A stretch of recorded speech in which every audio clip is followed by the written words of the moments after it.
The tornado came without mercy. The sky tore itself open above Cedar Grove, Oklahoma, as if some giant hand had ripped the heavens in half. Winds screamed like freight trains barreling through the night. Roofs lifted, trees bent until they cracked, and whole lives were shredded into flying debris. And in that chaos, while most people ran for cover, one man ran toward the storm.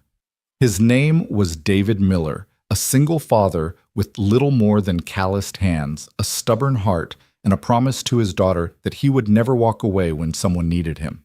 He had no money to spare, no mansion to hide in, but what he did have was courage. And on that night, it would matter more than anything. Because somewhere in the screaming winds, a faint cry for help pierced through the roar, a voice half broken, half drowned by thunder. He couldn't see the person yet, but David didn't hesitate. He dove headfirst into the collapsing community center splinters and glass raining down, not knowing that the stranger he was about to save would change his life forever. What he couldn't possibly imagine was that behind the torn coat and bloodied face was Isabella Reyes, the reclusive billionaire whose fortune stretched from Silicon Valley to Tokyo. The woman the world whispered about but rarely saw. And tonight, fate had dropped her into his arms.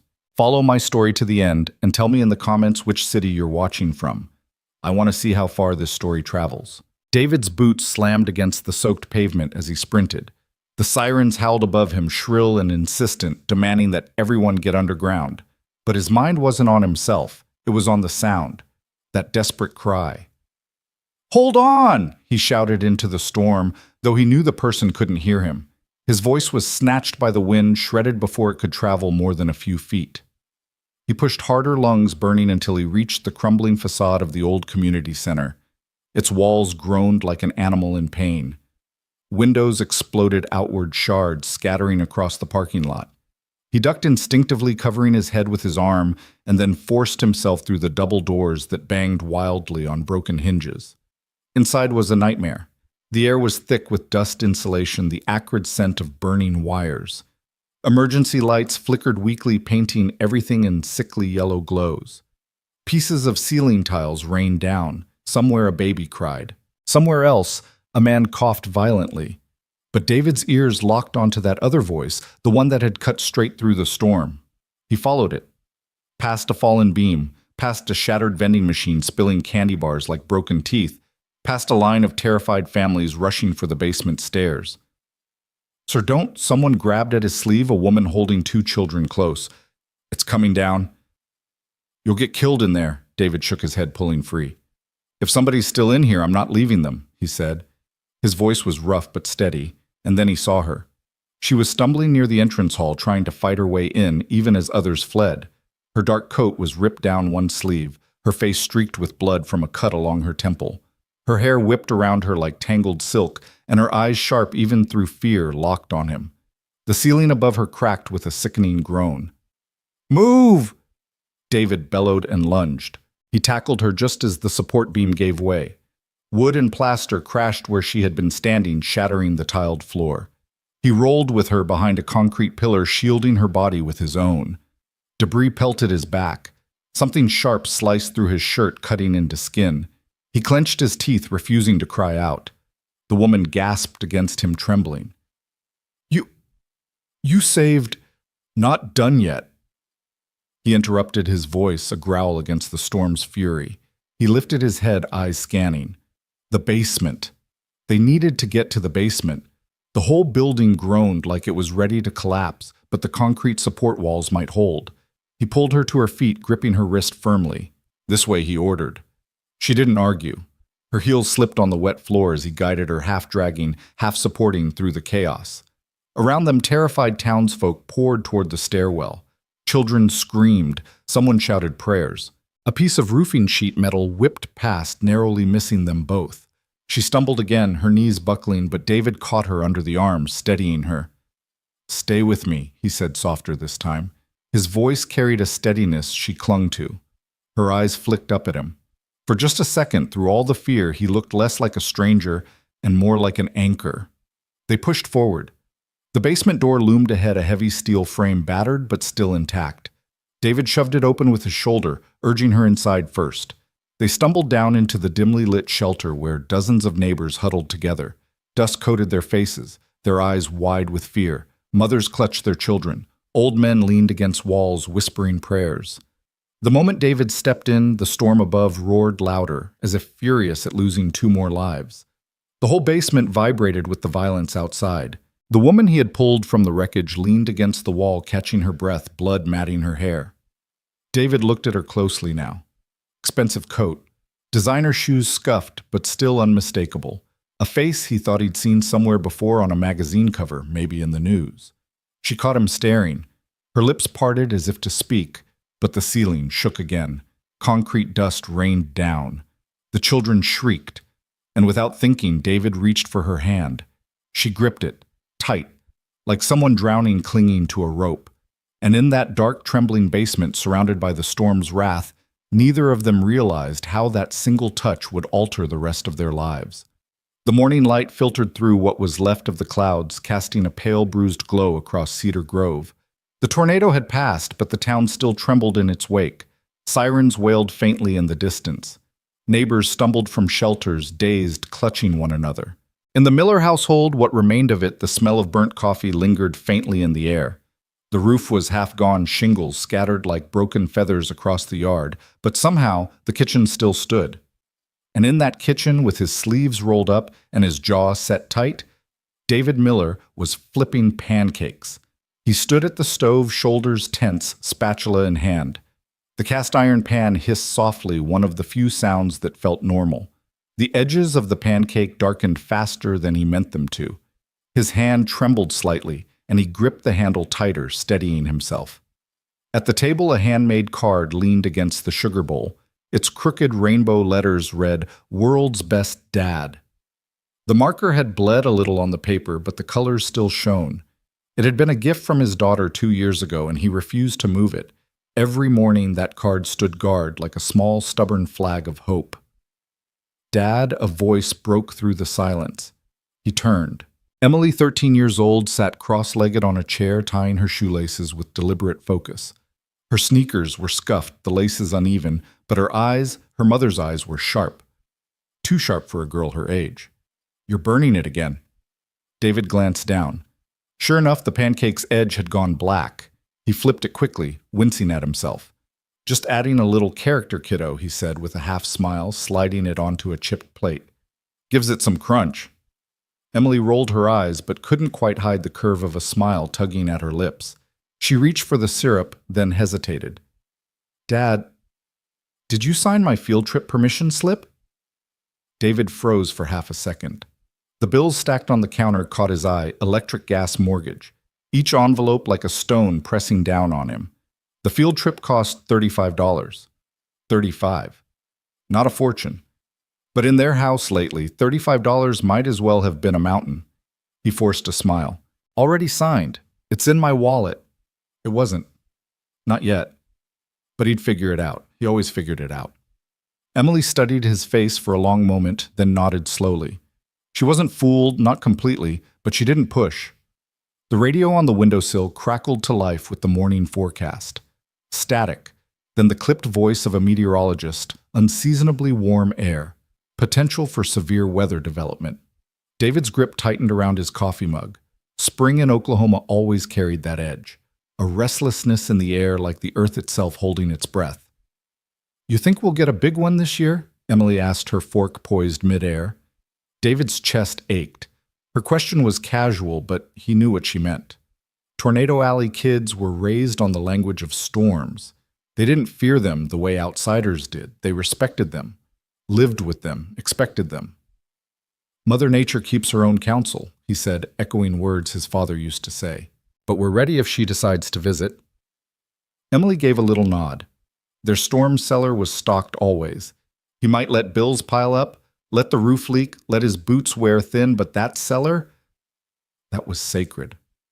After breakfast, Emily slung her backpack over her shoulders. The straps were patched with duct tape. David's handiwork. She paused at the door. "We're okay, right?" "Dad?" David crossed the room in 3 strides and pulled her into his arms. He buried his face in her hair, which smelled faintly of strawberry shampoo. We're better than okay, he whispered. We've got each other. That's all we need. For a moment she relaxed against him and he felt her small shoulders soften. 13 years of trust still light enough to rest in his arms. The rumble of the school bus broke the moment. Emily hugged him once more before darting outside. David stood at the doorway watching until she climbed aboard. She waved through the smudged glass and he raised his hand in return. When she was gone, he turned back to the counter. The bills waited. He picked one up, flipped it over, then dropped it face down again. He couldn't bring himself to open them yet. He pulled on his steel-toed boots. The leather was cracked, the toes scuffed from years of hard work. He tugged them tight, stood, and grabbed his hard hat. Another day. Another fight to stay ahead. Outside, the spring air carried that unsettled quality again. The leaves shivered on their branches, though no breeze blew. He paused, scanning the horizon, then shook it off and climbed into his truck. The engine coughed before catching. He patted the dashboard. Come on, old girl, just one more week. As he drove, his thoughts lingered on the woman from the storm. The stranger he'd pulled into the basement, her grip on his hand fierce and trembling. The way her eyes had looked right into his, not with money or power or judgment, but raw fear. He didn't even know her name. He shifted gears, focusing on the road ahead. Work waited. Responsibilities waited. He didn't have the luxury of wondering about strangers. But the memory lingered anyway. Miles away inside a glass fortress of a mansion, Isabella Reyes stood at her floor-to-ceiling windows, gazing out over the plains. The storm had clawed at her estate, but left it standing. Her eyes weren't on the damage, though. They were on the town in the distance. Cedar Grove. She thought of the man who had thrown himself into danger for her. The man who had shielded her with his body, who had pulled her through chaos with hands roughened by years of labor. Her life had always been calculated, controlled, but last night, for the first time in decades, she had been helpless. And in that helplessness, she had found something she couldn't name. Richards. Her house manager stepped quietly into the room. Your 7 a.m. call with Tokyo is ready. She didn't move. She just kept staring at Cedar Grove, at the small town where people had risked everything for each other, while she had hidden behind walls of steel and glass. Thank you, Richards, she said finally, her voice quieter than usual. But cancel my afternoon meetings. Cancel them. Richards blinked. The Berlin investors. They can wait. She turned from the window, her eyes shadowed but sharp. There's something I need to see for myself. Thunder rumbled faintly in the distance, even though the sky had already begun to clear. The mansion was silent except for the faint hum of electronics and the muffled ticking of an antique clock on the far wall. For all its grandeur, Isabella Reyes's estate felt more like a vault than a home. Gleaming marble floors stretched beneath her heels as she crossed to her study, each step echoing in the vastness. Stacks of papers lay neatly arranged on her desk. A copy of Tech Innovator magazine sat on top her own face, staring back at her from the glossy cover. Isabella Reyes, the invisible empress of Silicon Valley. The photograph showed her in profile-tailored suit, poised expression, every hair in place. A woman in command, a woman untouchable. She hated it. The article praised her genius, her revolutionary breakthroughs in quantum computing, her ruthless efficiency. But the words failed to capture the emptiness of nights spent in hollow corridors, the sterile silence of dinners at a table built for 20 but set for one. Her father's voice came back to her, deep and stern, echoing through the years. Success is a fortress, little dragon. Build it high enough, and nothing can ever hurt you. She had built it, wall after wall, fortune after fortune, and yet last night in the storm's fury, when the roof cracked open and death pressed down from every angle, her fortress had been meaningless. She hadn't been the billionaire then. She hadn't been the empress.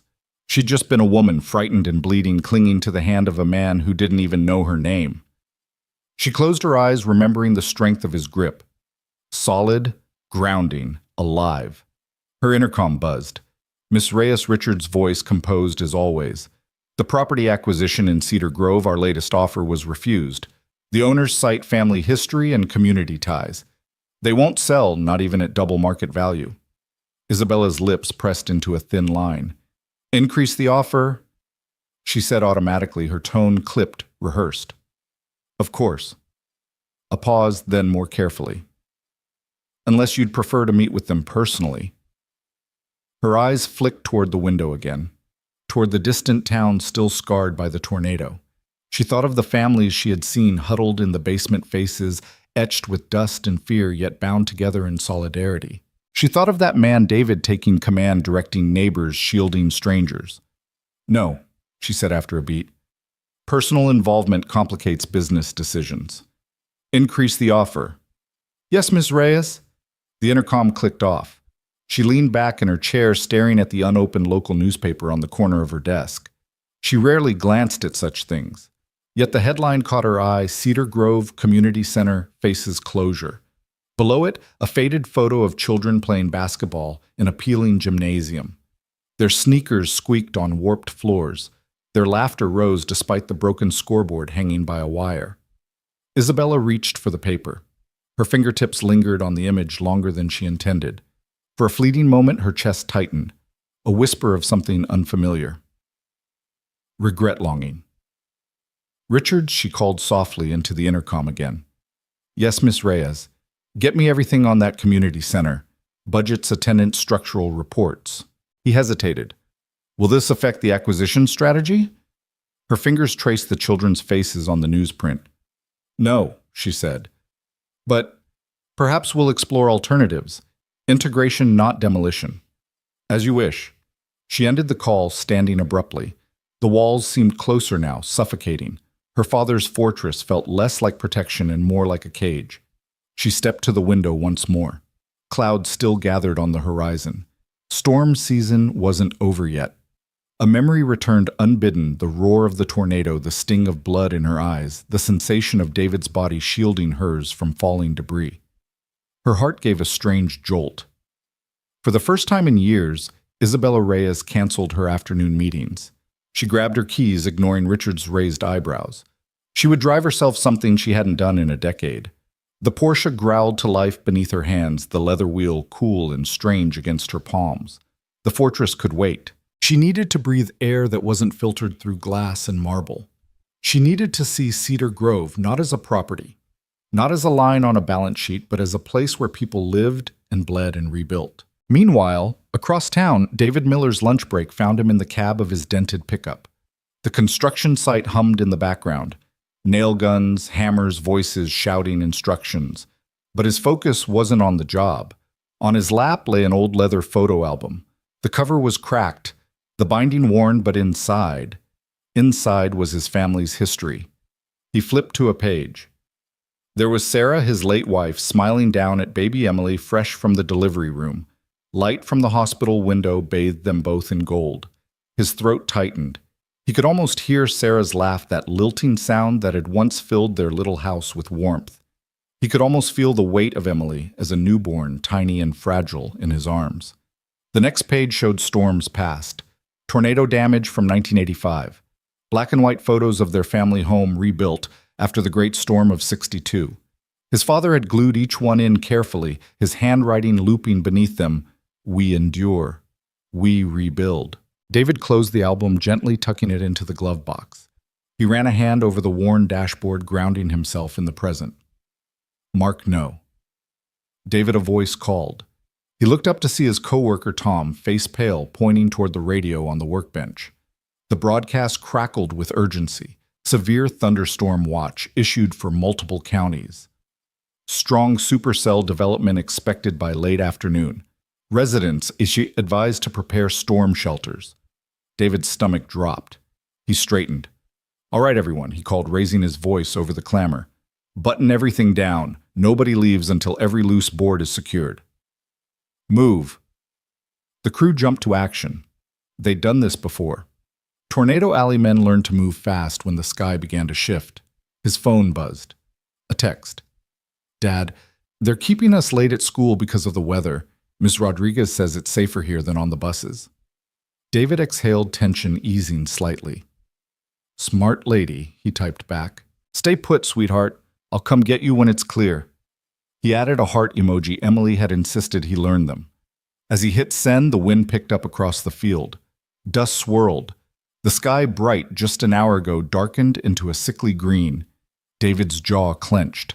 Storm season had arrived. Far away on her private observatory screens, Isabella studied live radar patterns flashing in red and orange.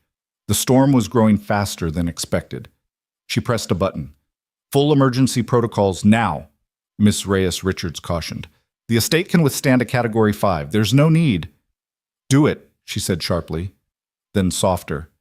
"And get me Cedar Grove's emergency service contacts. If the center collapses, they'll need help." Her reflection stared back at her in the glass. For the first time in her life, the walls she had built didn't feel high enough. The afternoon air carried a heaviness that pressed against every roof, every window pane, every chest in Cedar Grove. Clouds stacked high and dark in the west, rolling in with a menacing weight. The town had seen storms before, dozens, maybe hundreds, but everyone who lived here knew when the sky meant business. And today the sky meant business. On the construction site, David Miller wiped sweat from his brow and scanned the horizon. The light had shifted again, the sun swallowed by thick green-gray clouds. The smell of ozone sharpened metallic and bitter. He'd grown up in Tornado Alley. He knew those signs the way sailors know the change of a tide. "All right, that's it," he barked. His voice cut across the site, carrying authority. "Secure every last board. No shortcuts. Tools in the truck. Nobody leaves until I check it myself." His men moved quickly, their hands sure. Hammers slammed ropes, tightened ladders folded down. These were men who had learned survival through repetition. Boss Carlos. The newest of the crew looked at him nervously. "If we hurry, I could still make it home." "No," David interrupted firm. "Storm's moving faster than they said. You ride with me if you need a lift." Carlos hesitated, but the look in David's eyes ended the debate. Across town, the middle school had already begun lockdown procedures. Emily Miller texted again. "Dad, they've got us in the basement. Ms. Rodriguez says it's safer here. We've got snacks and flashlights. Don't worry." David's thumb hovered over the screen. He typed, "Stay with your teacher. I'll come for you the second it's clear." Then he added another heart, just in case. He pocketed the phone and caught a glimpse of the glove compartment through his windshield. The old leather photo album rested inside. He thought of Sarah's handwriting under those storm photos. "We endure. We rebuild." He whispered it to himself like a prayer. At the same hour, Isabella Reyes sat in her Porsche at the edge of her long, winding driveway. The estate's gates groaned open, fighting the rising wind. She gripped the steering wheel tighter than she'd meant to, her knuckles pale. Her phone buzzed with a call from Richards. She let it ring once, twice, then answered with clipped efficiency. "Miss Reyes, where are you?" "You mustn't. I'm going into town," she cut him off. Her tone brooked no argument. "Ma'am, it's dangerous. If you want to contribute, call in more aid teams. Contact FEMA. Don't put yourself—" But she ended the call before he could finish. Her father's voice rang in her memory again. "Build the fortress higher, little dragon." But walls hadn't saved her last night. A stranger's arms had. She shifted gears and pressed down on the accelerator. By late afternoon, Cedar Grove was already sinking into twilight, though the clock read only 4. Rain slashed sideways. Winds snapped tree branches like matchsticks. The air sirens shrieked an eerie rising wail that made everyone's stomachs twist. David's crew packed into their trucks, but he stayed behind, double-checking. Then Carlos's voice broke the rhythm. "Boss, my car, she won't start." David didn't think twice. He jerked his chin toward his pickup. "Get in. Let's move." As they pulled onto the road, the sky twisted into a bruise-colored vortex. Lightning clawed at the horizon. David's hands tightened around the wheel, steering through debris already scattering across the street. Carlos's voice shook.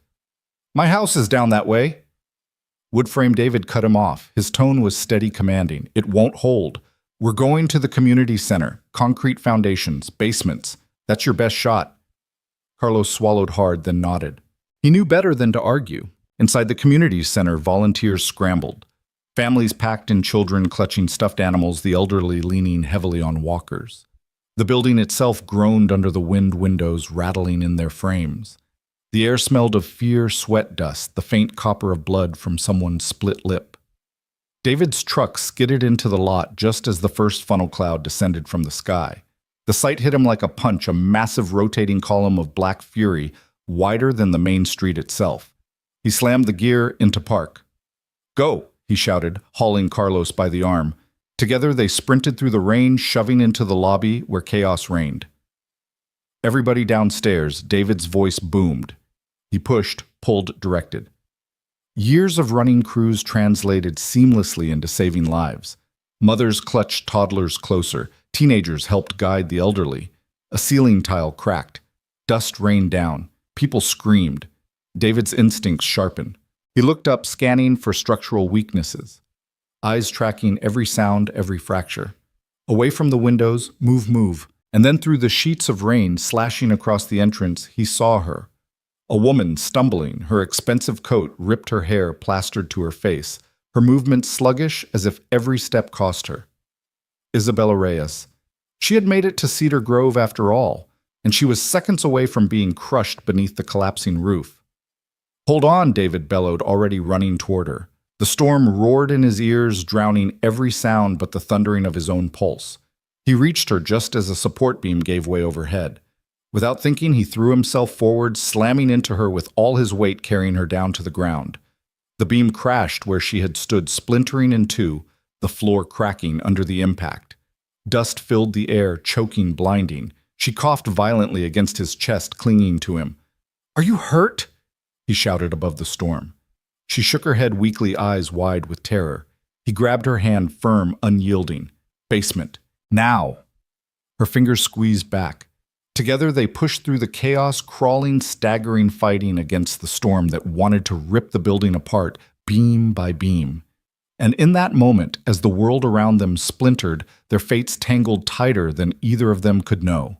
The roar of the storm swallowed every other sound. It was as if the sky itself had opened and was trying to pull the whole world into its throat. The walls of the community center shook. The concrete trembled beneath their feet. David Miller tightened his grip on the woman's hand, refusing to let go. Her palm was smaller than his, softer, but it clung with a desperation that nearly matched his own strength. Dust stung his eyes, splinters cut across his forearm. The wind howled so fiercely that it felt like invisible claws raking across his back. "Stay low," he shouted, though the words were half swallowed by the chaos. She stumbled, her knees buckling as her high-heeled shoe snapped under the pressure. She went down hard, gasping, clutching her ankle. David dropped instantly beside her, blocking falling plaster with his own shoulders. "Can you stand?" Her eyes flicked to him, wide and disoriented. Blood streaked across her cheek, matting against strands of black hair. I don't... You can." His tone was sharp, commanding. Not cruel, never cruel, but decisive, the voice of a man who had carried people through storms before. "We don't stop here. We move." For a second she simply stared at him as if she couldn't reconcile the raw certainty in his eyes with the crumbling world around them. Then she nodded, swallowing hard. David slid an arm under her shoulders, hauling her up. She leaned against him, light compared to the beams of lumber he'd carried for decades, yet heavier than she looked when her weight sagged with fear. The stairwell to the basement loomed only 30 feet ahead. 30 feet, but each step felt like a mile. A ceiling tile dropped with a crash. Children screamed from below. Volunteers shouted frantic directions. "Keep moving!" Away from the walls. David pushed forward, dragging her along his boots, sliding on slick concrete dust. Another support beam groaned, bending, cracking. He shoved her down just in time as it collapsed across their path, blocking half the hallway. "Go under," he ordered, dropping to his knees. She hesitated, glancing at the narrow crawl space beneath the beam, the sharp splinters, the dust choking the air. "I know time." He dropped onto his belly, shoving debris aside. "Now." Her breath hitched, but she obeyed, crawling after him, her torn coat snagging on nails, threads, ripping. He pulled her the last few feet, gripping her arms like she was family, not a stranger. They stumbled to their feet again, staggering through the final stretch to the door. He slammed his shoulder against the heavy steel, and it gave way, swinging open into the dim basement. The sudden relative quiet was startling. The storm still roared above, but down here it was muffled, distant, as if they had ducked under the ocean while a war raged overhead. Dozens of faces turned toward them, neighbors, children, old men, dust-streaked, wide-eyed, survivors. David guided the woman inside his hand, still firm on her arm. "You made it," whispered Mrs. Rodriguez, Emily's teacher, clutching a flashlight. She looked David up and down, then the trembling woman at his side. "Get her seated. She's bleeding." I'm fine, Isabella rasped, her voice cultured even through exhaustion. David shot her a look. You're not fine. Sit. For once, she didn't argue. She lowered herself onto a bench against the wall, breathing hard. Blood dripped from her temples, staining the collar of her blouse. Emily spotted her father then, and with a cry, she sprinted across the crowded room. Dad. She threw herself into his arms. He caught her, holding her tight, burying his face in her hair. Relief washed over him like a flood stronger than any storm. You're safe, he whispered. Thank God.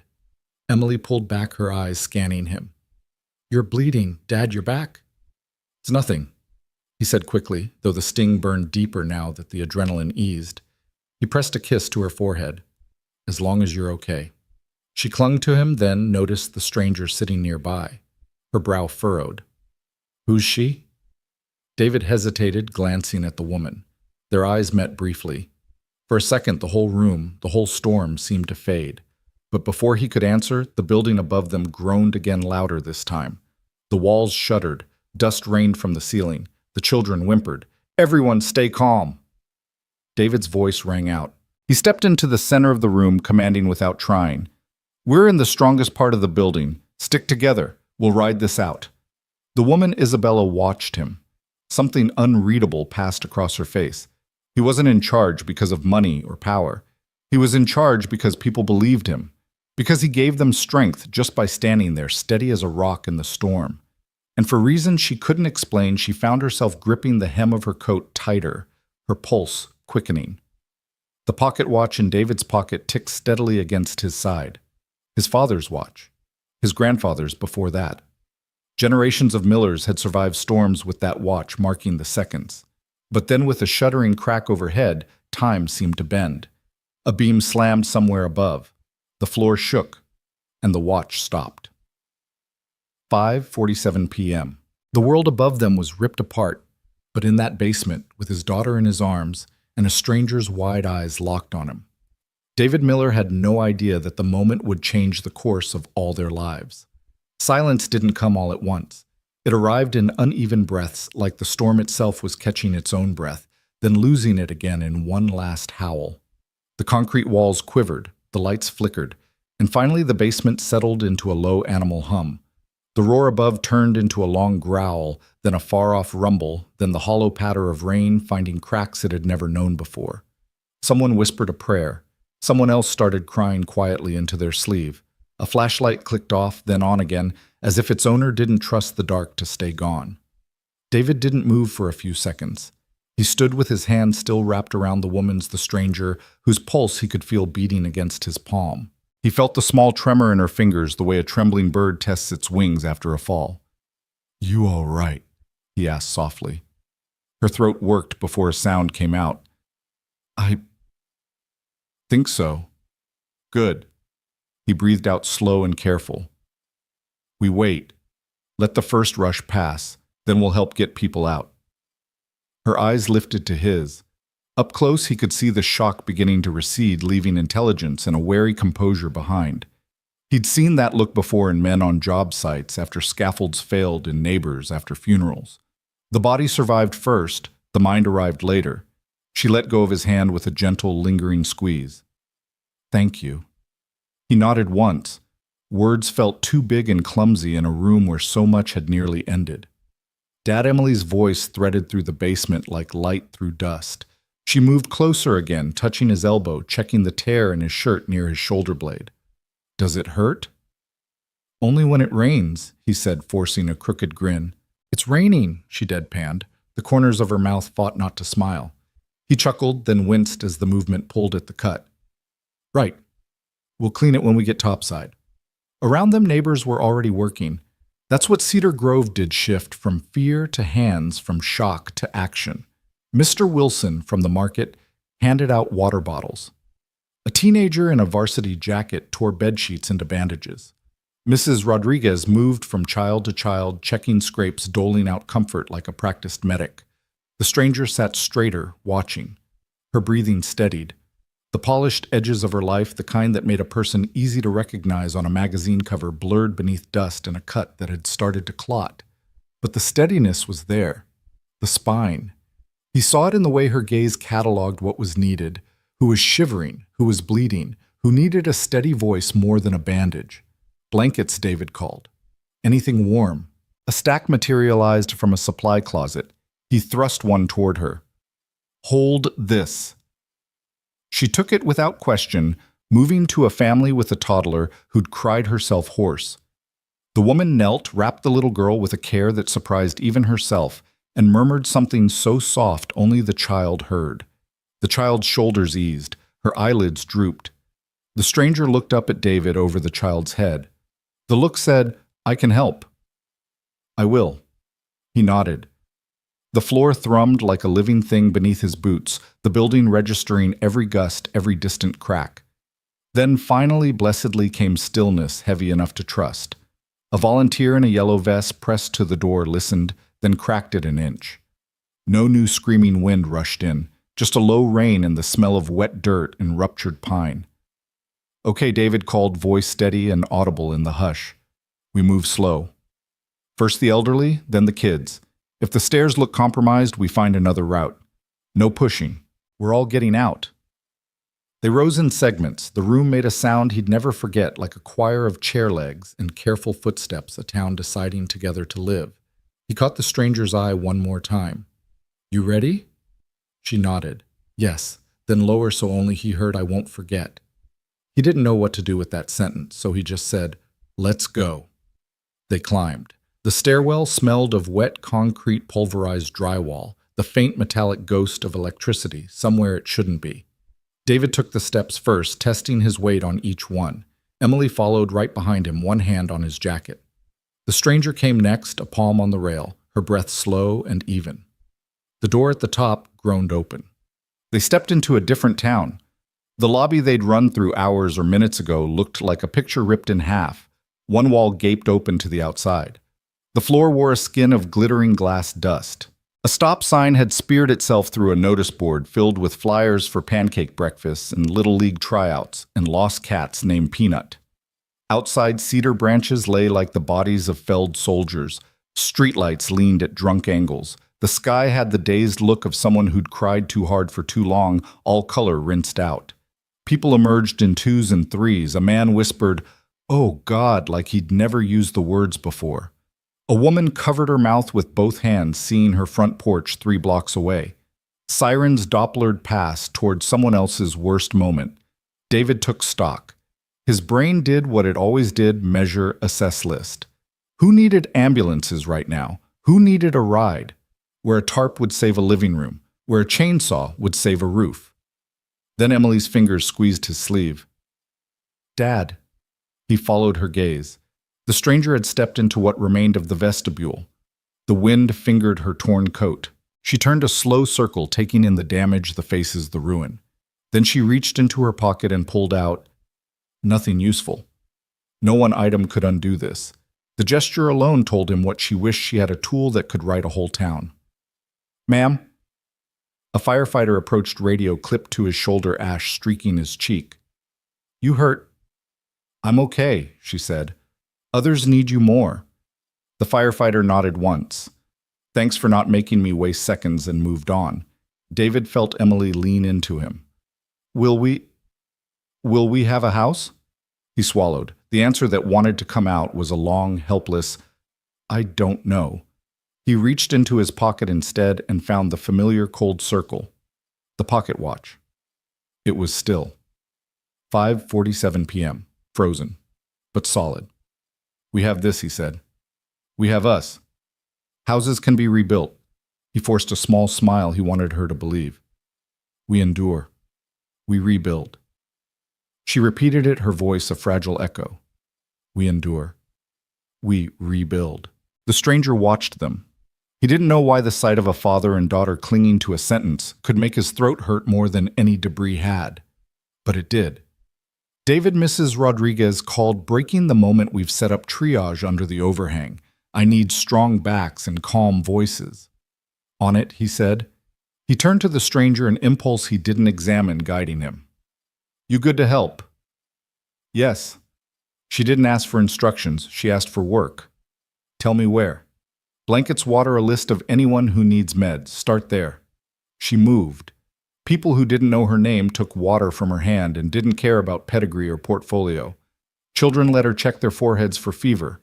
No reservation in their big, storm-bright eyes. An old man with a farm wife's hands thanked her by touching her elbow, a gesture that landed on her like a benediction. She felt a new ache open in her old, really, but long walled off. If she'd had words for it, she might have called it belonging. She didn't. She just kept working. Dusk thickened, then slowly, gently slid into night. Floodlights buzzed to life along Main Street, casting island circles of safety. A church opened its hall. A diner gave away coffee until the urns went dry. Somewhere a generator coughed, and then steadied like a stubborn heart refusing to quit. By the time the first hard decisions settled, who could stay with whom, what roads were passable, which roofs were lost for good, the stranger had vanished from the center of the overhang bustle. David scanned instinctively like a man who'd misplaced a tool he wasn't ready to admit he depended on. He found her near the edge of the parking lot, coat pulled tight, phone to her ear. The glow from the screen lit her face like a candle in an old painting. Her posture said business. Her eyes said something else. When she ended the call, she didn't rejoin the groups. She came to him. "You're bleeding through the bandage," she said softly. "Occupational hazard. I'm leaving teams." A small correction. I've sent for teams, engineers, contractors, assessment specialists. They're good." He frowned a little, not in suspicion, but in the way of a man calibrating. "From where?" "From everywhere." She held his gaze, and for a breath he saw the person the world might see when they said her name. Then it was gone, replaced by the woman he'd dragged beneath a beam. "They'll be here at dawn." He didn't ask how. He didn't ask who she was. The question lived in his eyes, but he let it keep living there unspoken. "Thank you," he said, simple as a nail. She nodded, the smallest bow. "Thank you." She returned like a vow. "For more than my life." A volunteer called his name, a second-floor bedroom with a trap door. He looked back to her, wanting to say one more thing and not knowing what it was. "Be careful," she said, reading the untidy need in his expression like blueprints. "You too." He sprinted toward the ladder crew. When he looked over his shoulder a minute later, she was gone. No drama. No goodbye. Just gone. As if the storm had taken her and left an idea of her behind. Night thinned into the pale gray of almost morning. Raindrops ticked against sheet metal. The town spoke in murmurs and footsteps and the tired laughter people use as a bridge over fear.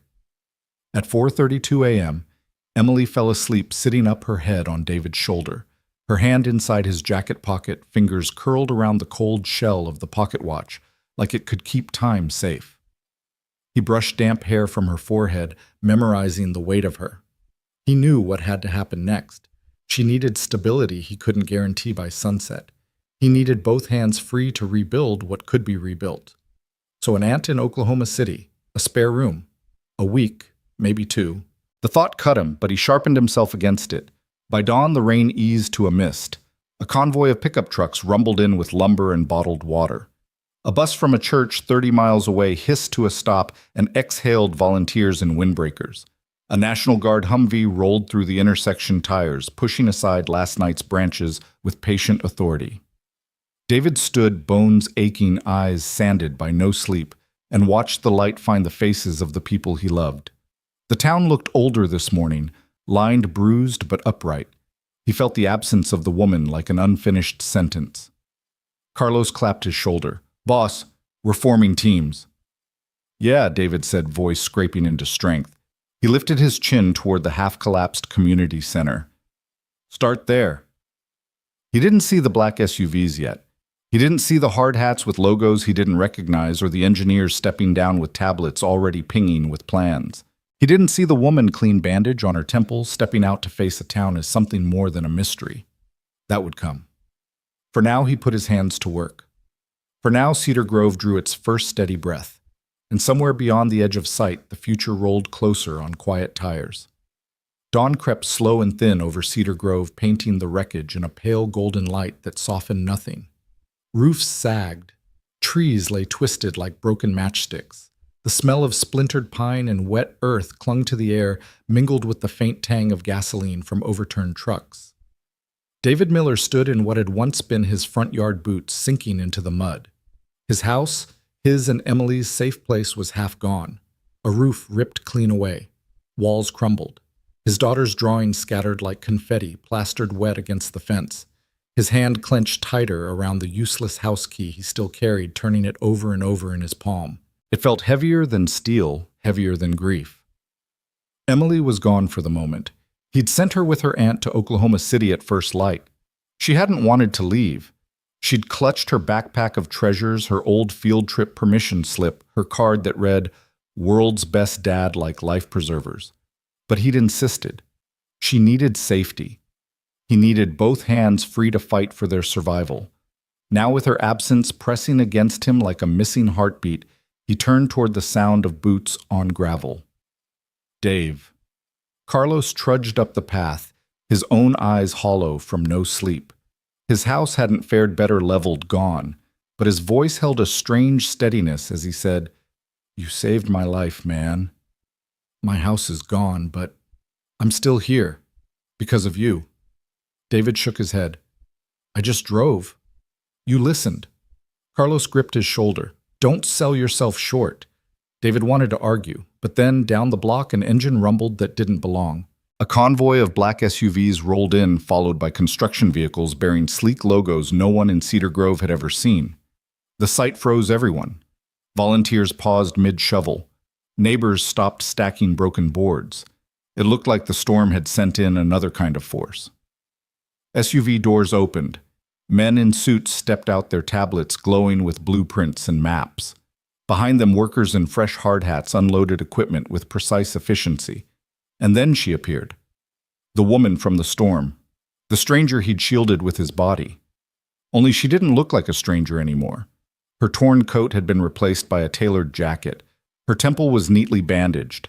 Her posture was regal, commanding, yet softened by something the storm had carved into her. "Is that?" Carlos whispered, lowering his voice as if the name itself carried weight. "Man, that's Isabella Reyes, the billionaire. The one with the mansion out past the ridge. You're telling me that's who you pulled out of the wreckage?" David's throat tightened. He didn't answer.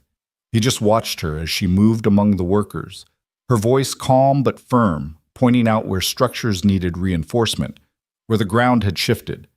She wasn't just visiting, she was directing. A suited man approached David, then tablet in hand. "Mr. Miller." David blinked, suddenly self-conscious of his mud-streaked clothes and 3-day beard. "Yeah. Miss Reyes would like a word. If you have a moment?" Before David could muster a reply, another voice cut in low and even. "Mr. Miller can speak for himself." She stood there just a few feet away now.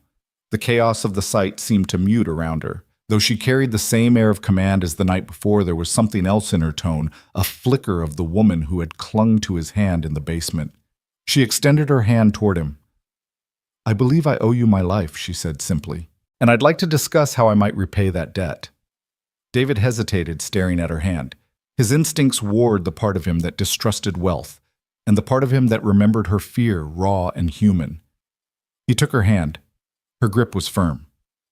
"Miss Reyes," he began, but she raised her other hand slightly, halting him. "Please." "Isabella." He nodded once. "Isabella. I've spent the morning reviewing the damage," she continued, her gaze sweeping over the broken town around them. "This community needs more than emergency funds. It needs rebuilding, real rebuilding, and I have the resources to make that possible. What I don't have is," her eyes locked on his, "someone who knows Cedar Grove's heart. Someone who understands that not everything worth saving can be measured in dollar signs." David exhaled slowly. He thought of Emily's face when she'd seen their ruined home. He thought of the neighbors packed into that basement holding hands in the dark. He thought of Sarah's words preserved in fading ink. "We endure.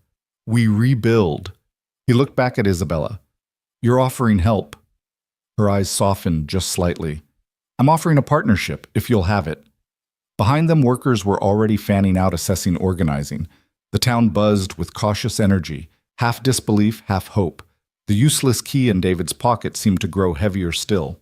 It no longer unlocked the door of a home. But maybe it could unlock something new. He tightened his grip around the cool metal, then looked at her again. "Where do we start?" he asked. The morning sun had burned its way through the lingering storm clouds, throwing long stripes of light across what was left of Cedar Grove. It was the kind of light that should have meant renewal, but the wreckage on every street corner made it feel almost cruel. David Miller stood in the middle of the battered community center, a set of blueprints spread across a folding table. His calloused hands traced lines that seemed more like riddles than answers. The paper smelled of fresh ink, of expensive drafting boards, of something far bigger than any job he had ever seen. "This has to be a mistake," he muttered under his breath. Carlos leaned over his shoulder, squinting at the drawings. "Boss, that's not a mistake. Look at the materials list. That's military-grade steel. And these specs," he tapped at a section with his dirty finger, "this thing's built to survive a direct hit from an F-5. I didn't even know that was possible." David shook his head.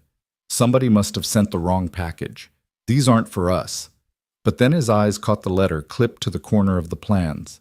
His company's name. In bold. Miller Construction Primary Contractor, Cedar Grove Rebuilding Initiative. His throat went dry. Carlos whistled low. "Man, your name's right there." David pulled the letter closer. He read the words twice, 3 times, but they didn't change. Whoever had orchestrated this massive rebuilding plan hadn't chosen the big firms from Tulsa or Oklahoma City. They'd chosen him, his small, struggling crew. Why, he whispered. Carlos laughed a little, disbelieving. "Because you dragged a billionaire out of a storm cellar." Maybe David's gut clenched at the mention. "Isabella." He could still feel the weight of her in his arms, still remember the way her eyes had met his when the ceiling had come down. He shook the thought away. This wasn't about her. This was about Cedar Grove. By noon, word had spread. Wilson's Market down the street had its own stack of plans, now detailed designs for rebuilding, complete with solar arrays and vertical farming features that seemed ripped out of a science fiction magazine. The school board had been contacted too. They were looking over proposals for an entire new STEM wing for the middle school. It wasn't just a rebuilding effort. It was a reinvention. David pinched the bridge of his nose, staring at the strange, elegant lines of the new community center design. The numbers in the budget column made his head swim. This was so far beyond him, so far beyond what his crew usually did with splintered lumber and rusted nails. And yet there it was, his name, his company. The door banged open. A delivery truck rattled to a stop outside, tires crunching over gravel. 2 men in crisp uniforms jumped out, unloading toolboxes and equipment onto the curb. David stepped outside, confusion written across his face. "What's this?" The driver checked his tablet. "Delivery for Miller Construction." David blinked. "I didn't order anything?" "All paid for," the driver replied, tapping his screen. "Through the Disaster Relief Fund. Sign here." David stared at the equipment. High-end professional-grade tools gleamed in the sunlight. A laser level that probably cost more than his monthly mortgage. Saws sharper than anything he'd ever owned. Replacement sets for every tool he had sold in the last desperate year. His hand shook as he signed. He picked up the laser level, feeling the weight of it, the balance. It was perfect. Too perfect. And his mind went unbidden to Isabella. Later, as the crew gathered again around the blueprints, David tried to steady himself. Carlos was grinning like a man who'd stumbled into a miracle. "This is it, boss. Look at this part. Job training programs. Local hiring guaranteed. Whoever's behind this, they want half the town working. Not just us. Everyone." David traced the paragraph with his finger. "Local hiring, minimum 70%. On-site training to be provided. Priority given to displaced residents." His chest tightened. This wasn't charity. This was a lifeline. Carlos elbowed him gently. "You think this has her fingerprints on it?" "Ms. Reyes?" David didn't answer immediately. He thought of the look she had given him in the basement, the look of someone who had seen the strength of a town and wanted to be part of it. He thought of the way she had said partnership. Finally, he said quietly, "If it is, she doesn't want us to know. Not yet." Carlos chuckled. "Then she's doing it right. Folks don't want a handout. They want a hand up." David folded the blueprint carefully. His hands were steady now. "All right," he said. We'll do what we always do. We build it right. We build it to last. His eyes drifted almost without meaning to toward the ridge in the distance. Her estate rose there, shadowed but visible. Somewhere up there he suspected Isabella Reyes was watching, and somehow he knew this was only the beginning. The Bell Street coffee shop had survived the storm with only a cracked window and a leaky roof. For a town where entire streets had been stripped bare, it stood almost untouched like an island of normal life in a sea of ruin. The air inside smelled of strong coffee and cinnamon scones. The chatter was subdued, careful as neighbors nursed their mugs while swapping stories of near misses and lost roofs. The hum of a generator out back rattled, faintly powering the lights that flickered but held. David Miller sat in his usual corner booth, though nothing about his life felt usual anymore. Spread across the table were contractor bids, proposals, and more blueprints than he'd ever thought he'd see in his life. The papers looked surreal against the chipped tabletop and the little receipt sitting beside his cup of black coffee. He pinched the bridge of his nose, exhaustion pressing behind his eyes. He had not slept properly in days. His daughter Emily was still in Oklahoma City, safe with her aunt, but her absence gnawed at him. He missed the sound of her sneakers squeaking on the kitchen floor, missed the way she asked questions faster than he could answer them. The doorbell chimed. David looked up, expecting another neighbor in work clothes. Instead, the whole room went quiet. Isabella Reyes walked in. She wasn't wearing the tailored armor of a CEO today. No designer suit, no entourage of assistants. Just a simple sweater, a soft blouse and slacks that probably still cost more than his truck, but looked disarmingly ordinary. She held a cappuccino in her hand, steam rising in the dim light. Conversations faltered. Forks froze halfway to mouths. In Cedar Grove, a billionaire walking into the coffee shop was like seeing a swan land in a cornfield. David rose halfway, startled. "Ms. Reyes Isabella," she corrected gently, sliding into the seat across from him before he could finish standing. "Please, stay seated. I've had enough formality this week to last me a lifetime." The regulars tried not to stare, but their eyes betrayed them. David could feel the whole room leaning in with curiosity. "Hope I'm not interrupting," she said, gesturing to his scattered paperwork. "Just bids for the community center project." His tone was careful. His eyes searched hers. "You wouldn't happen to know anything about that, would you?" Her lips curved into the faintest smile. "I may have heard something." Something. He leaned back, folding his arms. Strange thing is, every time I try to trace where all this is coming from, funding tools, the contracts, I hit walls of corporate subsidiaries. Almost like someone's trying not to be noticed. She lifted her cup, took a small sip, then set it down again. Sometimes the most effective help is the kind that empowers others to help themselves. A pause. Her gaze softened, though I'm beginning to wonder if I've gotten that backwards. David studied her, trying to reconcile the woman who had trembled in the storm with the one sitting calmly across from him now. He opened his mouth to respond. The door chimed again. "Dad." Emily burst into the shop, still wearing her backpack, cheeks flushed from the chilly air outside. Her eyes lit up at the sight of him, then froze when she saw who sat across the table. Her mouth fell open. She stammered. "You're her." "From the news videos." David rubbed his forehead. "Emily." But Isabella was already smiling. "And you must be the young scientist I've heard about." She pulled out another chair. "Come sit." Emily blinked. You know about me. I make it my business to know about bright young minds." Isabella's smile warmed, especially ones who ace physics tests while helping run tornado relief at their school. Emily's eyes widened, thrilled and bewildered. "Dad, did you hear that?" "She knows about me?" David sat back, helpless against his daughter's excitement. In minutes, the girl and the billionaire were deep in conversation. Emily rattled off questions about robotics and quantum computing, her hands flying as she sketched ideas on napkins. Isabella listened intently, nodding, asking thoughtful questions, explaining complex concepts with a clarity that left Emily glowing. "Dad," Emily burst out. Suddenly, "Did you know they're building a real quantum research center here with actual quantum computers?" "That's still in the planning stages," Isabella said smoothly, though her eyes flicked toward David with a flicker of apology. "A lot depends on community support and local partnerships." David caught the message beneath her words. Local partnerships. That's what she was offering him. Is that what we're calling it? He asked quietly. She met his gaze without flinching. What would you call it? Before he could answer, his phone buzzed insistently. A construction site emergency, deliveries ahead of schedule, foundation questions, too many fires to ignore. He stood reluctantly. Duty calls. He glanced at Emily.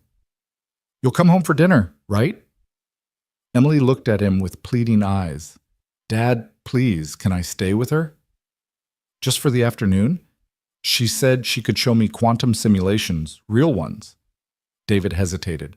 Every instinct screamed to be cautious, but he remembered the basement. He remembered Isabella's hand gripping his in the dark. Be home for dinner, he said finally, and don't talk her ear off about your robot designs. Actually, Isabella said, rising gracefully, I'd love to hear about them. Together they walked out, Emily chattering, Isabella listening with genuine interest. David stood for a long moment in the emptying coffee shop, staring at the napkin sketches his daughter had left behind. The receipt sat beside them, an artifact of an ordinary morning in the middle of something extraordinary. Afternoon sunlight slanted through the blinds of Isabella Reyes's study, drawing pale stripes across the polished oak floor. On her desk sat a thick business proposal, its crisp pages stacked neatly between gleaming brass weights. Across the top in bold lettering read, Cedar Grove Innovation Partnership. David's construction company was listed right there, his name printed as primary development partner. He sat stiffly in the leather chair opposite her desk, his work boots still carrying dust from the half-cleared streets. The room smelled faintly of leather ink and some delicate floral scent that felt out of place against the bruised exhaustion in his bones. You've been planning this since before the tornado, David said finally, his rough voice breaking the silence. It wasn't a question. Isabella leaned back, her fingers tracing the edges of the proposal. Afternoon light touched her cheek, softening the sharpness that money and magazines had always captured. The facility, yes, she admitted. But the partnership? Her eyes lifted to meet his. That part evolved. The words hung between them. David looked down at the pages again. He skimmed lines about integrated smart systems, sustainable design, local hiring priorities. It was visionary. It was impossible. It was Cedar Grove rewritten from the ground up. Why me? He asked, voice low. There are companies twice the size of mine with more experience, more resources. Why put this on me? Isabella rose from her chair, walking to a wall of monitors that displayed progress reports and maps of the town. Images of collapsed houses, repair zones, and projected rebuilds shifted across the screens. She tapped one, enlarging a photo of neighbors carrying lumber shoulder to shoulder. When the storm hit, I saw something in Cedar Grove, she said softly. People didn't wait for orders. They didn't ask who would pay. They moved. They helped. They trusted one another. That kind of strength can't be bought. She turned back to him. And I saw you at the center of it. David shook his head. That wasn't leadership. That was just doing what needed to be done. Exactly. A ghost of a smile touched her lips. And that's why it worked. Her words unsettled him, not because they weren't true, but because they brushed against something he had buried, an instinct to lead to build that had been dulled by bills and cut hours and endless small defeats. Jenny hasn't stopped talking about your lab, he said finally, looking up. She's already sketching upgrades for her robot. You've lit a fire in her. She's brilliant, Isabella replied without hesitation. They all are the kids in that makeshift classroom, dreaming up solutions while the world calls them too small, too ordinary. I want them to know their future can be built here, not just somewhere else. David studied her closely. This isn't just a business deal for you, is it? For a heartbeat, she said nothing. Then her gaze dropped to the desk. The board will tell you otherwise. They'll say it's numbers, projections, market share. But no. She raised her eyes again, clear and steady. Now it's more than that. This is about proving a different way is possible. David leaned back in his chair, exhaling through his nose. If we do this your way, the board's not going to like it. They don't already, Isabella said with a dry chuckle. But I'm learning that walls, corporate or otherwise, cost more than they protect. His hand rested on the table, rough fingers brushing the edge of the proposal. It wasn't just a contract, it was a test. He met her gaze. If I say yes, I have conditions. Her brows lifted. Such as local hiring stays at 70% minimum. The community center's programs get priority funding. And he paused, leaning forward, no more hiding behind shell companies or subsidiaries. If we're partners out in the open. For the first time, Isabella hesitated. The air in the room shifted. She looked away toward the windows where cedar grove stretched beyond her estate's walls. Her father's old mantra echoed in her memory, build the fortress higher, little dragon. But hadn't the storm proved that fortresses were useless against what truly mattered? Her voice was quiet when it came. The board won't like that last condition. Probably not, David said. His eyes didn't waver. But I think you do. Silence stretched. Then slowly she nodded. Yes, I do. David extended his hand across the polished surface of her desk. Isabella looked at it for a moment, then placed her own hand in his. The touch was firm, steady. Not the frantic grip of the basement, not the polite handshake of strangers, but something new. For a flicker of time, it felt like the storm had returned not in fury, but in raw power. Two people who had found each other in chaos, now choosing to build something together in the calm that followed. The partnership agreement sat between them, but it was no longer just paper and ink. It was a blueprint for trust, for change, for something neither of them had fully named yet. And as their hands clasped, both of them knew whatever storms lay ahead, they would face them side by side. Morning didn't so much arrive as glare. The sky over Cedar Grove was a hard, cloudless blue, the kind of blue that felt like it was judging you too bright for the grit and ruin on the ground. Somewhere a generator coughed itself awake. A hammer tapped. Then another. The town stretched the sleep out of its arms and got back to work. And on a stack of lumber outside the community center beside a thermos of stale coffee and a tape measure scuffed by 100 jobs, David Miller stared at a tabloid headline that might as well have been a siren. Billionaire and the Builder. Tornado romance in small-town America. Below the words, a zoomed-in photo of him and Isabella, heads bent over blueprints close enough to share a breath.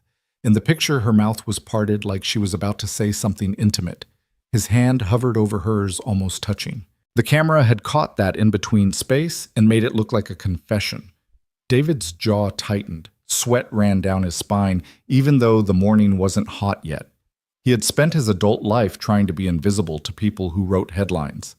Fix the roof, pay the bill, keep the kid fed. That was enough. His phone buzzed. A message from Emily. Dad, are you okay? People at Aunt Leah's showed me an article. It's dumb. I told them it's dumb. Are you okay? He typed back with thumbs that felt clumsy. I'm okay. Em, you good? I'm good. I love you more. He put the phone face down and looked at the envelope sitting on the lumber. He'd written the letter at dawn at his kitchen, what was left of it, while the coffee tasted like ash, and the birds sounded too cheerful for the day God had given him. To whom it may concern. The decision to terminate all contracts between Miller Construction and Reyes Quantum Development is mine alone. Any appearance of impropriety is my sole responsibility. He didn't know legal words. He didn't know how to talk to boards or reporters. But he knew how to take blame. He knew sacrifice. He knew what it meant to step in front of a falling beam. This letter was just another version of that. Step under it. Take the hit. Let Isabella and the town walk out whole. He folded the letter, slid it into the glove box of his truck, and told himself he would hand it to whoever needed it by noon. Then he went to work because work was the only language that ever steadied him. Saws whined, nails sunk home. The smell of cut pine drifted across the lot and mixed with the cold metal bite of generator exhaust. Carlos came up beside him with 2 coffees he'd scrounged from a church tent.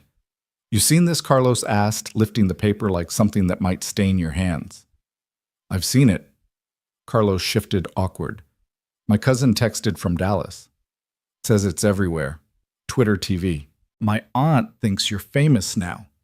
David exhaled through his nose. I don't want famous. I want walls that don't leak. Carlos tried a joke smile, then let it drop. You want me to run interference with the cameras they're setting up by Bell Street? David didn't look. He didn't need to. He could feel the eyes like insects just beyond the barricades. No, just keep the crew moving. We've got trusses by 4. Carlos nodded, grateful for the clarity of a deadline, and jogged off. David turned to lift a beam with 2 teenagers' kids who'd showed up after school with hands blistered from trying to help. He liked them already. They didn't talk much. They watched his feet and copied where he put his weight. He was mid-count. 1-2 heave when a hush fell oddly circular, spreading outward from the street like a ripple pulled backwards. The hush had high heels in it. He didn't have to turn to know. He felt her before he saw her the way he'd felt the first pressure change before the tornado came down. Mr. Miller. He set the beam down gently, told the teenagers good, and straightened slowly, wiping his hands on his jeans. Isabella stood at the edge of the cordoned area, flanked by exactly no one. No suits, no assistants. Her hair was pulled back, a neat bandage clean on her temple. She wore black slacks and a cream blouse, and boots that had scuffs on them, now real scuffs earned on this ground. Behind her, not far, a small pack of cameras hovered like gulls. "Isabella," he said. She stepped closer, not caring that the gulls glided with her. "Walk with me." He looked at the work, looked at the clock, looked at the letter in his mind that had already been folded into his future. "I've got a schedule." 2 minutes, she said low. Not pleading, not ordering, asking with the urgency of someone who knew 2 minutes sometimes determined the rest of your life. He jerked his chin toward the south side of the site, where a half wall cast a skinny strip of shade. They moved there, his boots loud on gravel, her steps precise on broken concrete. The cameras tried to follow. Carlos lifted a palm, the universal sign for "give us the space." Amazingly, for a breath they did. Isabella didn't waste time. The board called an emergency meeting at dawn, she said. PR wants distance. Legal wants suspension of all community programs pending review. They used the word compromised 3 times in one sentence. David stared at the floodlight tower beyond her shoulder. "Tell them I'm out. That's what this is." He tapped the pocket above his heart, where no letter was, then realized the letter was in the truck, and felt foolish. "I wrote it." She breathed in, closed her eyes, opened them again. "Don't. It protects you. It doesn't. It stops them from gutting what we're doing. It gives them permission to." He worked his jaw. The generator throbbed. A mockingbird threw a string of notes from the top of a telephone pole that leaned like it had a secret. "You don't owe me your job," he said. "You don't owe me anything." She stepped closer, close enough he could see the storm had put new lines around her eyes. Not age, but something like truth. "I owe this town honesty. I owe myself honesty. And the honest thing is," she looked down at her palm, flexed it once, as if remembering how it felt in his "we built this together." Not the headlines. This. She turned her head to the skeleton of the new community center. "I'm not letting a headline rewrite the architecture." He didn't know what to do with the heat that moved through his chest at that. It wasn't pride. It wasn't relief. It had notes of both, and something else, something he wouldn't name out loud with cameras listening. "David," she said, voice softening, "you ran into a collapsing building to save a stranger. You didn't ask who she was. You didn't ask if the optics were good. You just went. That's different. It's the same." He looked at the cameras now inching, feigning interest in a pile of rebar. He looked at her. He looked at his hands cut nicked sawdust in the lines. "They'll come for you," he said. "They already are." A little smile ghosted her mouth. "My father taught me to build walls tall enough that no one could. I thought that was strength. Turns out it's just lonely." She lifted her chin. "I'm done hiding behind walls. If they come, let them see all of it." He almost said, "All of what?" Then he didn't, because he knew. The work, the town, the grief and the grit, and the ridiculous stubborn hope. The way her hand didn't shake when it found his in a basement. A shout across the lot. "Miller, we need eyes on these joists," cut the moment. He nodded to the crew, held up a finger. Then he reached into the breast pocket of his flannel, out of habit, found nothing, and swore under his breath. "The letter," he said. "It's in the truck." She didn't reply.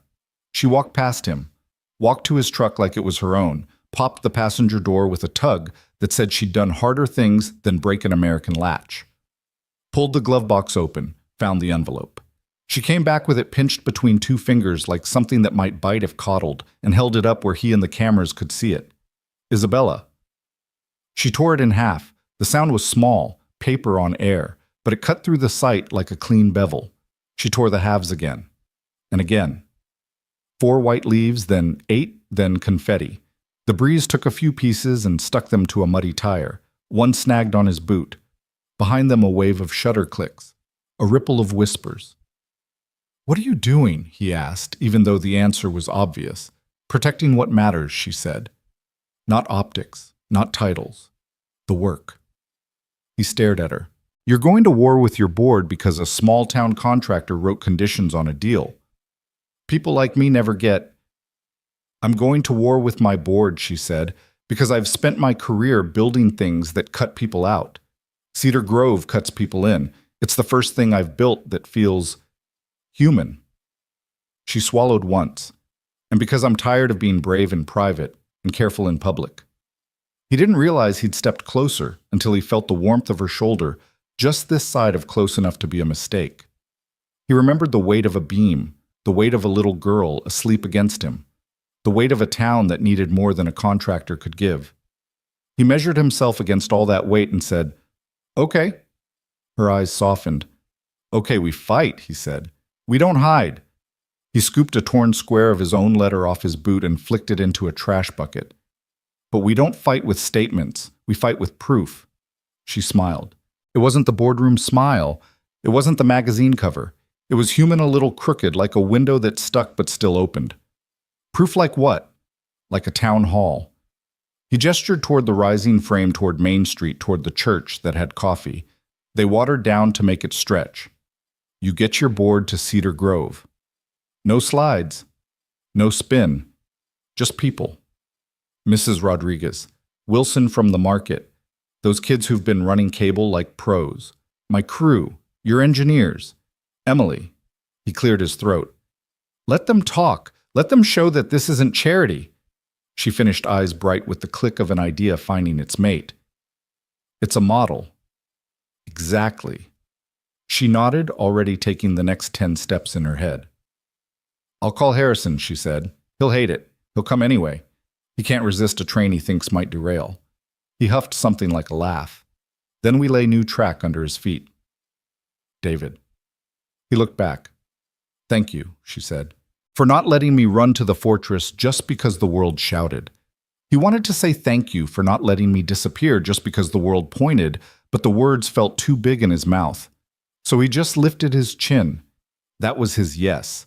She turned to go.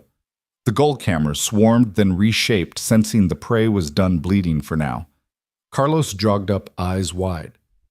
Boss, did you see you know what? Never mind. He grinned, despite the knot of worry still riding his shoulders. Town hall. Town hall, David said. Tonight. Tonight. We don't give the storm 2 days to rethink us.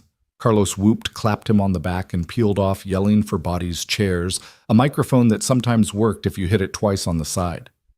Across the site, an older man in a VFW cap saluted Isabella as she passed. She startled, smiled, saluted back, without irony, and kept walking, phone to ear, already voice steady. Yes, Harrison. In Cedar Grove. If you want my vote in the meeting tomorrow, you see this with your own eyes tonight. By late afternoon, word had spread the old way, mouth to mouth, porch to porch, text threads that started with, hey, you hearing this, and ended with, I'll drive. The church hall's folding chairs appeared as if conjured. The quilt ladies put out a plate of cookies that looked like they'd been baked during Eisenhower, and survived this long by sheer will. The generator was coaxed into not stuttering. Someone found a flag and someone else found the extension cord that made the mic hum, then behave. David washed his hands at a hose spigot, watching the dirt swirl away like old thoughts. He scrubbed until his knuckles complained. He thought about the pocket watch in Emily's hand the night of the storm and the way time had chosen to stop at 5:47 p.m. Maybe he thought you didn't need time to start again for a life to move forward. Maybe you just needed to decide. He dried his hands on a shop rag and looked up. Isabella was at the far end of the lot, the sun burning a copper ring around her hair. She caught his eye across all that space and lifted 2 fingers in a kind of quiet salute. He lifted 2 in return. No words. They'd used enough for one day. Night came on with a softer mouth than the last time. Crickets tuned up in the weeds between the sidewalks. People filed into the hall, sat shoulder to shoulder, the air warm with breath. Worry, the stubborn perfume of hope. David took a seat in the front row left side. He kept his hands on his knees to keep from clenching them. Emily's last text blinked on his phone in his pocket like a heartbeat. I'm proud of you. On the makeshift stage, Isabella stepped to the mic. No paper, no slides, just her voice level and clear. Thank you for coming, she said. We have work to do, and people to convince, and a story to tell that is bigger than any headline. A murmur moved through the room. David felt it in his bones like he felt thunder before it sounded. He leaned forward, and the town leaned with him. Tomorrow would be the board. Tonight, it would be the truth. The church hall smelled of dust and floor polish, with a hint of coffee that had been brewing since morning and never poured out. Folding chairs scraped against the old wooden floor as neighbors packed into every row. The generator outside rumbled, keeping the lights alive, though they flickered, as if uncertain whether they belonged here. David Miller sat in the front row, his shoulders squared but his stomach coiled tight. His boots tapped softly, betraying nerves he didn't want anyone to see. All around him were familiar faces, Wilson from the market, with his apron still dusted in flour. Mrs. Rodriguez with a clipboard balanced on her lap. Carlos standing in the back with his arms folded and a grin that was half pride, half disbelief. And on stage stood Isabella Reyes. She didn't have a teleprompter or a slideshow or the polished armor of corporate theater, just a microphone that buzzed before clearing and her steady voice. The board arrives tomorrow. She began, her gaze sweeping the room. They want to suspend everything we've started here. Not just the quantum facility, but the training programs, the market rebuild, the school improvements, everything. A ripple of discontent swept through the hall. Mrs. Wilson from the corner stood holding a stack of receipts. Her voice quavered with both age and fire. My business is up 40% since this began. We're hiring kids, giving them real skills, and they want to take that away. More voices joined. My son got accepted to MIT, Carlos shouted from the back, his voice rough but proud. Because of the programming class they said was too advanced for a town like ours. That's what this project did. The room erupted with agreement.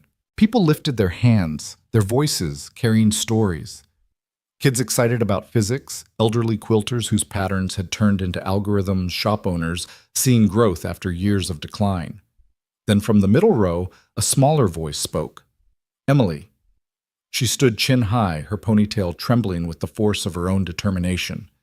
I was going to leave Cedar Grove when I grew up. Everyone does. Because there's nothing here for kids who want to build the future. But now her eyes found her father, then Isabella. You've shown us we can build it right here. We can stay. We can matter. Silence followed, broken only by the hum of the lights. David's heart squeezed so hard it hurt. His daughter's words rang louder than any storm. Isabella's eyes glistened as she turned back to the crowd. You see, this is not about contracts. It's not about profits. It's about what happens when a community is given the tools to create its own future. Tomorrow the board expects me to defend this with numbers. But tonight you've given me something stronger. Proof. Proof that this works. The crowd surged with applause, the kind that shakes a room from its foundations. David found himself on his feet, his voice joining the chorus. Then, let's show them. Heads turned. The applause dimmed just enough for his words to land. Let's show them what Cedar Grove really is. Not on paper, not in reports, but in people. Tomorrow when they arrive, we'll be ready. We'll show them our kids' robots, our businesses, our ideas. We'll show them this isn't charity. It's a blueprint for how things should be done. Mrs. Rodriguez nodded firmly.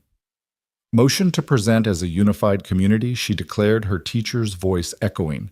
Seconded, Wilson said immediately, waving his apron. Unanimous.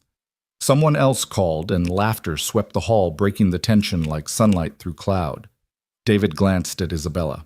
She was already smiling at him, not the cool, controlled smile of a CEO, but something warm, almost vulnerable. A smile that said, we're in this together. Afterward, as the chairs clattered back into stacks and neighbors lingered over stale cookies and hot coffee, David found her bent over the blueprints again, tracing lines with the edge of her finger. Having second thoughts, he asked gently, stepping beside her. She shook her head. The opposite. I've spent my life building walls around everything I touch, my company, my money, myself. Tomorrow I'm asking them to tear all those walls down.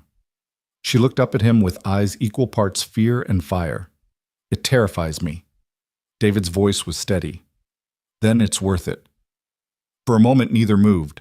The murmur of neighbors washed around them, a tide of voices weaving into something bigger than either of them could carry alone. When the last folding chair had been stacked, when the last cookie had been wrapped in napkins to take home. When the hall finally emptied, David and Isabella remained shoulders touching as they refined their plan for the board. No cameras, no headlines, no defenses. Just two people leaning over blueprints, daring to believe that what they had started in the rubble of a storm could stand against the wind still coming. Tomorrow would test them. Tonight they believed. The next morning, the town of Cedar Grove woke to the uneasy stillness that comes before confrontation. Outside the temporary offices, once a vacant bank building, the board of Reyes Quantum Technologies gathered in dark suits, their briefcases glinting in the sun. They were strangers here, their polished shoes crunching uneasily on gravel, their eyes sharp and calculating. Inside, legal papers waited on the conference table, restructuring documents. Cold efficient meant to sever Isabella's vision from the company she led. They spoke in the language of liability, governance, and risk. None of them spoke in the language of survival of heart of a town finding breath again. Miss Reyes Harrison, the lead director, said smoothly as she entered. His silver hair caught the light, his expression unreadable. We're offering you a reasonable out. You maintain nominal oversight of the quantum facility. We appoint a new management team. And all this, community entanglement gets sorted out. His hand flicked dismissively toward the window where Cedar Grove sprawled in stubborn recovery. Everyone saves face. Isabella stood at the head of the table, her hands resting lightly on the restructuring plan. The pen her father had given her, a heavy gold one engraved with her initials, lay beside the papers. Build walls high enough, little dragon, his voice echoed in memory. Nothing can touch you. But walls had failed her in that basement. Walls had nearly crushed her until someone without any walls had reached into the storm and pulled her out. No, she said simply. Harrison's brows arched. Excuse me, this isn't about saving face. It's about saving futures. Before he could respond, Richards, her loyal aide, entered with a tablet. His usually calm expression carried something different, an almost reluctant smile. You need to see this. He turned the tablet toward the board.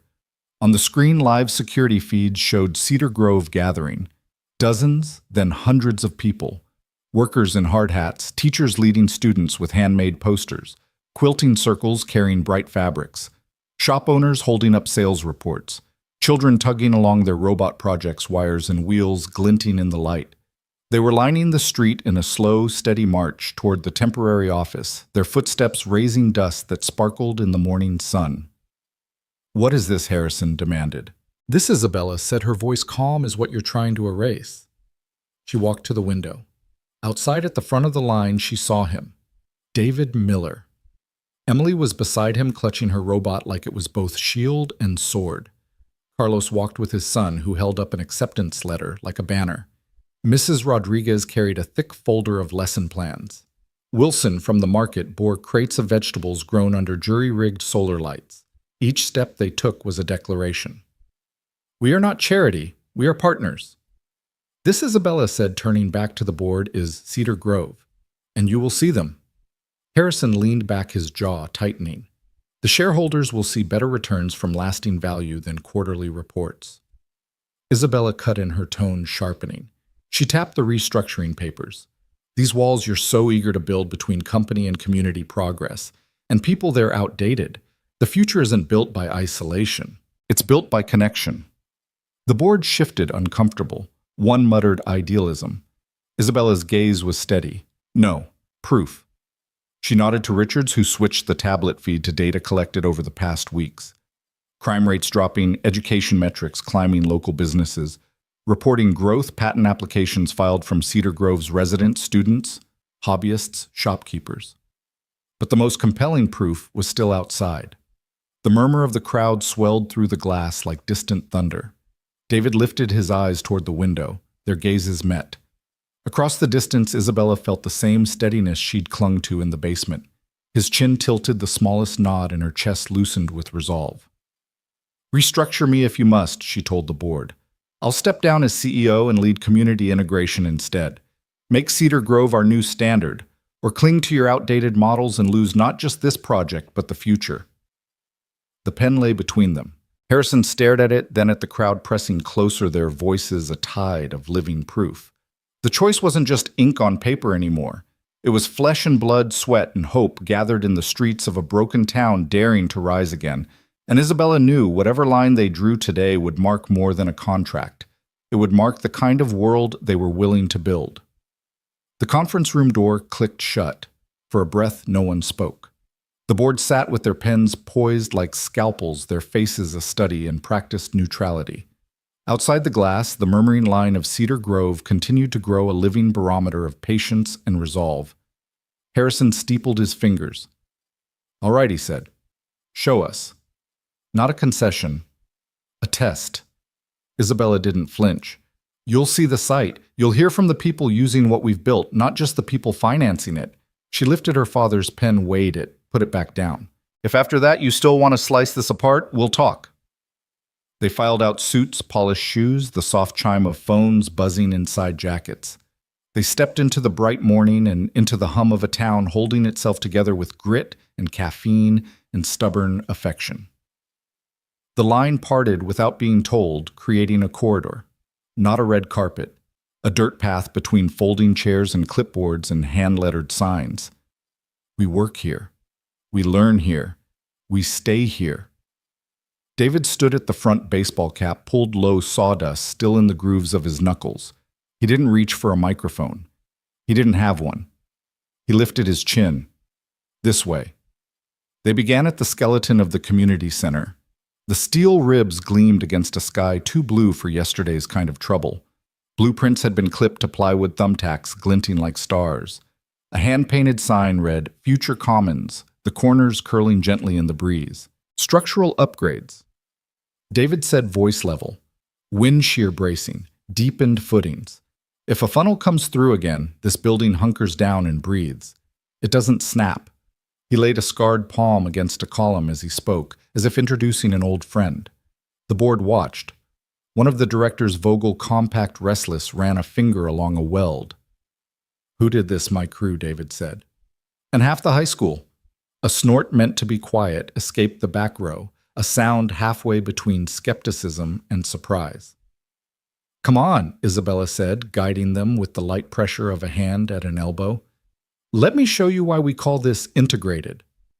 In a temporary classroom under a canopy, kids in mismatched chairs hunched over laptops and stray bits of aluminum.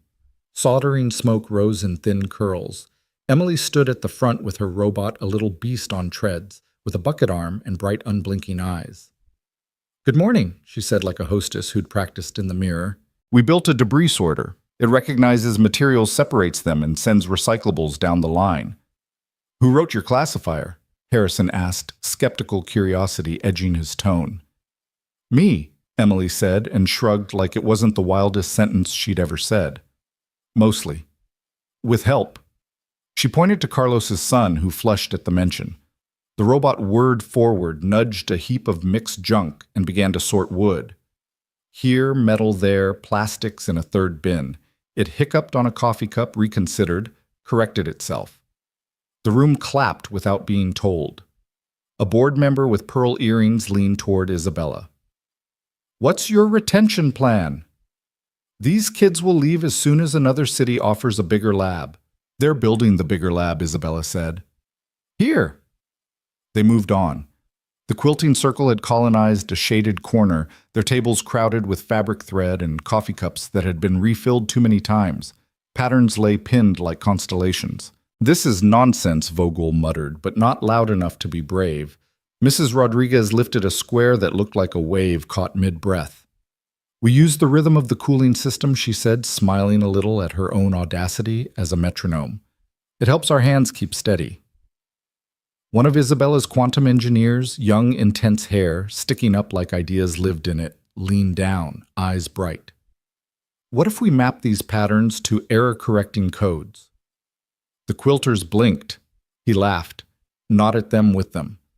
I mean, your eyes find mistakes faster than our software catches decoherence faults. You're seeing the noise. We can learn from that. Harrison's jaw shifted almost imperceptibly.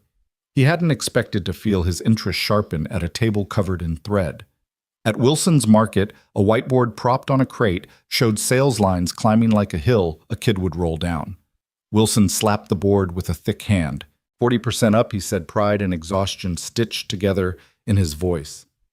Hired 3 teenagers, paid them fair. They taught me how to set up online ordering. We're an app, for heaven's sake. And these microgreens, another director asked, all spreadsheet, no soil. Groaning back, Wilson said, thumbing toward a jury-rigged rack of lights and trays that glowed like an alien garden. Power from a rooftop array your people spect. He nodded at Isabella, then at David. We feed folks. Folks feed us. Circular. A National Guard officer met them at the corner of a street half open, half obstinate. Your integrated comms kept our bands from stepping on each other, she told Isabella without preamble. We shaved response times by 12 minutes in the last storm cell. That's lives. Isabella's throat moved. Thank you, she said. The words came out rougher than she'd intended. By late morning, the board had been led gently and relentlessly through proof. Not a pitch deck, not a glossy video. People. Machines built on folding tables, charts drawn in dry erase and hope. A rhythm, help, learn, build, repeat. Warming the air like a drumbeat you slowly realize has become your heartbeat. They ended where they had to, back at the community center frame, the floor chalked with outlines of rooms not yet real. Lab, commons, kitchen, makerspace. A kid had written hide-and-seek champion inside a closet and drawn a stick figure with triumphant arms. David stood in the chalk where the front doors would be. He didn't climb the sawhorse stage they'd rigged. He didn't need height. He had the intimacy of a voice everyone knew. You've seen the parts, he said. Here's the whole. He gestured the steel, the kids, the quilts, the market, the guard. This isn't charity. It's a contract. You bring resources. We bring roots. You bring hardware. We bring hands. You bring theory. We bring town. He looked at Isabella. Not for permission, for company. She stepped into the chalk beside him. We're ready to codify that, she said, in a way that scales. She held up a slim folder, simple and unadorned. Cedar Grove Framework was printed across the front in clean letters. Principles. Commitments. Not marketing. Harrison's eyes narrowed. Read it. Isabella opened to page 1.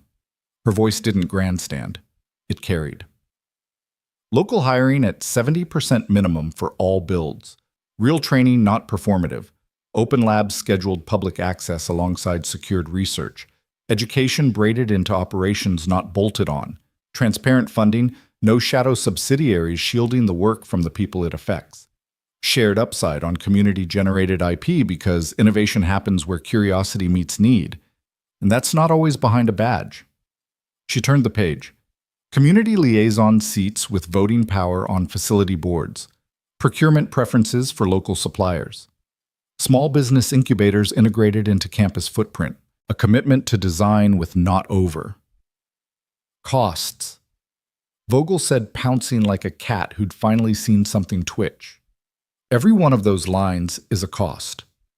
Value, David said before Isabella could answer. Every one of those lines is value that doesn't vanish when a quarter turns ugly. Harrison's gaze slid to the crowd. He saw a teenager teaching an older man how to scan a QR code. He saw an engineer copying a block pattern into a notebook like it was an equation. He saw a market owner holding a crate of greens with a tenderness usually reserved for infants. Time to caucus, he said. They went back inside the bank turned office. The door shut again, the room the same and not the same. Papers spread, calculations made. Words like precedent and exposure and pilot and PR halo thrown like dice. A few directors wanted a press-friendly compromise with no teeth. One wanted to walk away clean, quick, unarguable. Harrison listened. He looked out the window more than once, and each time he did, he saw not a threat, but a mirror. He saw a company that, for the first time in years, had a chance to be led by something besides fear of the next headline. He turned to Isabella. "You said you'd step down." "If that's what it takes to do this right," she said. Her voice didn't tremble. "I'll take the role that builds the bridges. Give the CEO title to someone who wants walls. I'm done with walls." "And you," Harrison said, looking at David through the glass, as the man spoke to a cluster of teens. "Are you prepared for scrutiny? For this to be ugly, before it's beautiful?" David didn't hear the question. He just kept talking to the kids, demonstrating how to check a line with a level, making sure each one tried it, his hands light on theirs when they needed correcting. Harrison exhaled. "Call the vote," he said. It wasn't unanimous, nothing honest ever is. But it carried. When they came back out, the crowd felt the weather change before the words arrived. You can always feel a front shift, the temperature, the smell, the way shoulders relax without permission. Harrison stepped onto the sawhorse. He didn't clear his throat, didn't preface. "Reyes Quantum will adopt the Cedar Grove framework," he said. "Here. Now. As policy and as pilot." He paused. "Let it land. We will measure it hard. We will broadcast the results, and we will adjust by listening, not dictating." For a half-second, no one moved, like the town was waiting to see if the ground beneath it held. Then noise. Not a cheer, something fuller. The sound of released breath turning into laughter, into clapping, into strangers grabbing each other's shoulders and shaking and saying, "Did you hear? Did you hear? Did you hear?" Isabella didn't smile right away. She closed her eyes. She let the sound wash over her like a kind of absolution. When she opened them, David was there. He hadn't gone anywhere. Of course he hadn't. They brought out a battered folding table for the signing. Someone laid a clean sheet over it like a ritual. The framework pages looked small, sitting there, ordinary paper in a town that had learned how extraordinary paper could be. Harrison signed first. His name cut a decisive diagonal. Directors followed, some with conviction, some with the resigned flourish of people who knew the tide when it was at their knees. Isabella took up her father's pen. The gold felt heavy. History. Heavy. She didn't write Little Dragon. She wrote Isabella Reyes, the hand steady, the ink dark. This was not a wall. David hesitated when the pen was offered to him. "I'm not—" "You are," Isabella said softly. "This doesn't work without the builder." He bent, blocking out the cameras, the crowd, the board, and wrote David Miller in neat, careful letters, like a man fixing a hinge so it won't squeak later. Then Mrs. Rodriguez stepped forward. "You left a line," she said, chin up. Isabella smiled and slid the framework to the edge of the table. A dozen more signatures followed: Wilson, the guard officer, the quilter with eyes like an eagle, the teenager with the varsity jacket, the pastor with the generator's manual folded in his back pocket.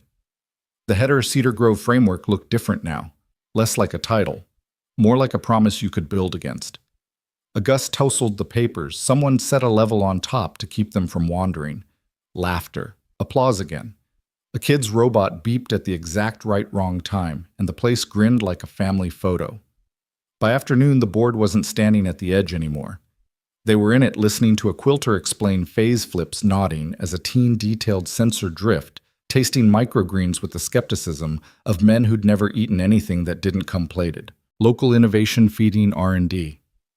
Harrison murmured more to himself than to anyone else as the young engineer sketched a math he hadn't meant to learn today. Imagine that. "You don't have to," Isabella said, and he didn't argue. As the sun slid lower, a band from 3 towns over set up on the back of a flatbed and began to play something you could two-step to if you wanted, or just sway to if your knees were honest. Children ran in loops no adult could map. The guard officer danced with Wilson's wife. The generator kept on being heroic. David stood at the edge of it, hand on a steel column, the music finding seams inside him and turning tight places loose. Isabella joined him shoulder to shoulder, not quite touching both, looking at what they'd lit. "Ready to build it for real?" he asked. She tilted her head toward the humming frame. "I thought we already were." He smiled. "Tomorrow, we start faster." Tomorrow would be concrete and schedules and 1,000 small arguments about where a window should go and how a lab breathes and who gets the first set of keys. Tomorrow would be the work. Tonight, under strings of borrowed lights and a sky that promised nothing. And somehow everything Cedar Grove celebrated the signing of a document and the start of a life. The framework sat on the table corners, curling as if eager to move. The signatures gleamed, and somewhere in the soft churn of voices, someone said, "You can hear the future in here if you listen." They listened, and then they got ready for the morning. By dawn the next day, Cedar Grove hummed like a hive. The signing had been a celebration, but the morning after smelled of work. Concrete dust, wet earth, and coffee too strong to sip without wincing. Pickup trucks crowded the streets. Kids with clipboards ran messages like couriers from one end of town to the other. Hammer blows started before the sun burned the mist away. David Miller was already on site, rolling out blueprints across a folding table spattered with mud and ink smudges. The plans looked different now. Not because the lines had changed, but because every signature from yesterday hung over them like a promise. He smoothed the paper with calloused hands, then leaned over marking notes in pencil. "Morning, boss." Carlos trotted up with 2 coffees' steam curling in the cool air. His eyes were red-rimmed from too little sleep, but his grin was wide. "You see the news?" David grunted. "Haven't had time for TV." Carlos pulled out his phone screen, glowing. "They're calling it the Cedar Grove model. Headlines all over Billionaire chooses community over boardroom. Small-town builder signs historic framework.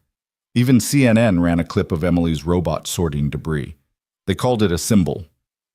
David blinked, half amused, half uneasy. "It's a box with wheels." "Yeah," Carlos said, "but it's our box with wheels, and people eat that up." Before David could reply, a shadow crossed the table. Isabella stood there, jacket draped over one arm, hair pulled back her heels, traded for work boots that had already learned the mud. The faint exhaustion around her eyes didn't hide the energy buzzing through her. "Good morning," she said, voice calm but carrying. "We've got board members sticking around. Some skeptical, some curious. They'll be watching everything." "Then we'll give them something worth watching," David said, sliding her a copy of the blueprints. They leaned together, shoulder to shoulder, marking sections. His pencil scratched notes in shorthand. Her pen drew neat annotations. From the corner of his eye, David caught how carefully she traced each line, like every wall was a word in a story she wanted told right. By mid-morning, the site had turned into a living fairground of invention. The quilting circle arrived with fabric swatches pinned to plywood, explaining wave patterns to engineers who nodded with genuine interest. High schoolers laid conduit, their laughter ringing against steel beams. Wilson's Market delivered crates of fresh bread and tomatoes to feed the crews, calling it fuel for innovation. Even the skeptical board members found themselves dragged into conversations they hadn't expected. One director who had once scoffed at community entanglement was now bent over watching a student explain code for a sensor array. Another found herself listening to Mrs. Rodriguez describe how math and music met in quilting. And at the center of it all, David moved from crew to crew, steady patient, showing how to level a beam, how to brace a wall, how to measure twice before cutting once. Isabella shadowed parts of his path, not just observing but lifting, holding, kneeling in the dirt, with her pressed slacks creased into streaks of brown. At lunch, someone strung extension cords into the shell of the center. The generator hummed. A projector flickered to life against a plywood wall. Isabella stepped forward, clicker in hand, but her presentation wasn't sleek graphics. It was snapshots, photos of Cedar Grove taken by locals. Emily soldering Carlos's son, holding his MIT letter, the guard officer with radios, Wilson's trays of greens, the quilting circle laughing over thread. This, Isabella said to the room of board members, workers, neighbors, and kids, is return on investment. Not just numbers, though. We have those too. It's something harder to measure, but stronger to keep. When people believe their work matters, when they believe their voices count, innovation grows. Her words carried not because they were polished, but because they were honest. David, standing off to the side, felt the truth of it settle into him. He'd always measured success in walls that stood straight, roofs that kept out rain. But here, with blueprints scattered, children chattering about robots, and board members grudgingly nodding, he realized they were building something thicker than concrete. When the presentation ended, the crowd clapped. Not polite applause, something warmer, deeper, like agreement. As people broke into groups, Emily darted over, tugging Isabella by the sleeve. Miss Reyes, Isabella, she corrected gently. Isabella, Emily said, breathless, I've been thinking about solar tracking systems. What if we... David started to hush her, but Isabella leaned down, eyes bright. Tell me. Emily launched into a rapid description, her hands moving in bursts, her words tripping over each other. Isabella listened, nodding, asking small questions that pulled Emily further deeper. By the time she finished, Isabella was smiling wide. You should see our engineers about this, she said. It's brilliant. Emily beamed, cheeks flushed with pride. She ran off to her friends, already shouting ideas. David looked at Isabella, his throat tight. You didn't have to humor her. That wasn't humor, Isabella said quietly. That was respect. The afternoon sun slanted lower. Work slowed. Crews packed up tools. But the board lingered, unwilling to leave just yet. Harrison himself stood near the center frame, hands behind his back, watching the children run through chalk outlines of rooms, laughing as they claimed spaces not yet real. He turned to Isabella. If this fails, it'll fail loud. She nodded. Then we'd better make sure it doesn't. When the last hammer fell quiet, when the generator's hum faded into crickets, David and Isabella stood side by side, overlooking the framework glowing orange in sunset. Today was a start, David said. Today was proof, Isabella replied. She glanced at him, her expression soft. Proof of what's possible. He didn't answer, but his silence was full steady, like a foundation set deep. And though tomorrow would bring new arguments, new headlines, new storms of a different kind tonight, Cedar Grove stood not just on steel and nails, but on something harder to shake, a blueprint for a future that felt for once within reach. The weeks that followed felt like a town waking up to its own heartbeat. Every corner of Cedar Grove pulsed with activity. Trucks rumbled in with supplies, kids pedaled their bikes carrying rolls of tape and boxes of nails. The quilting ladies turned their old community room into an impromptu pattern lab, scrawling equations across fabric scraps as though thread could whisper mathematics. And David Miller, once just a man trying to keep a roof over his daughter's head, found himself called director by board members who couldn't tell a Phillips from a flathead. He never got used to it. On mornings, he rose before sunrise, boots crunching through dew, and walked the framework of the community center like a sentry. Every beam seemed to hum with potential. Every chalk line had become a promise waiting to be poured in concrete. Carlos was always at his side, coffee in hand, half a joke ready. Boss, he said one morning, gesturing at the steel frame, you realize this is going to outlive us, right? That's the point, David muttered, but his throat tightened at the thought. Emily tagged along whenever school released early, her notebook bursting with sketches, robot solar trackers, even a half-finished design for a drone that could map wind shear. She carried herself taller these days, speaking with the confidence of someone who'd been listened to and believed. One evening, David found her sitting on the tailgate of his truck, flipping through her notes with a frown. What's wrong, kiddo? He asked, sliding beside her. Nothing, she said, then sighed. It's just, it feels too good, like maybe they'll take it all away tomorrow. David put an arm around her shoulders. Storms don't last forever, he said, but what we build after that can. Her smile came slowly, but it came. Meanwhile, Isabella moved differently now. Gone was the fortress queen who commanded rooms with ice and precision. She was present, dirt on her slacks hair, windblown from standing too long outside with crews. She'd kneel in the mud with kids sketching circuitry and chalk, and no one called her Miss Reyes anymore. She was simply Isabella. Still, she carried battles invisible to the town. Late at night, in the temporary office, she'd field calls from investors demanding numbers, reassurance, guarantees. She never showed the fatigue, but Richard saw it in her shoulders. You can't fight every front, he cautioned one night. Watch me, she replied, eyes sharp. Then she softened. Besides, I'm not fighting alone anymore. Her gaze had flicked to the window where David stood in the lot below, rolling blueprints beneath a floodlight. The board visited intermittently skeptical eyes, slowly giving way to curiosity. Harrison, once stiff and dismissive, began asking questions with genuine interest. Explain to me again how quilters are solving computational errors, he asked Isabella, shaking his head in disbelief. She smiled. Because they see patterns our machines miss. Innovation doesn't always come from where you expect. By the third week, a rhythm had formed. Mornings began with checklists shouted over clanging metal. Afternoons hummed with kids demonstrating projects, tiny drones, solar models, water filters rigged from soda bottles. Evenings ended with town dinners in the half-built center, laughter echoing against steel beams, the air thick with stew bread and hope. And through it all, David and Isabella kept finding themselves side by side, at first by accident, then by choice. One night after most had gone home, David lingered checking bolts by flashlight. He heard soft footsteps behind him. "You don't stop, do you?" Isabella asked. He shrugged. "Neither do you." They stood in the half-light surrounded by the skeleton of what they were building. She reached out, tracing her fingers along a beam still warm from the day's sun. "When I was little," she said quietly, "my father told me walls kept us safe. But looking at this," she paused, eyes shining faintly, "this feels different. Not a wall, a bridge." David's voice was rough. "Then let's build it strong enough to last." Their silence wasn't empty. It was full of memory of loss of something beginning neither wanted to name yet. The next morning, headlines shifted again. Cedar Grove Framework attracts national interest. Tech meets tradition, the future of community development. Reporters camped outside, cameras angled for glimpses of progress.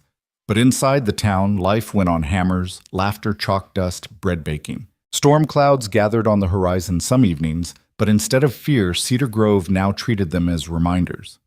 Proof that storms come, storms pass, and what you build after matters most.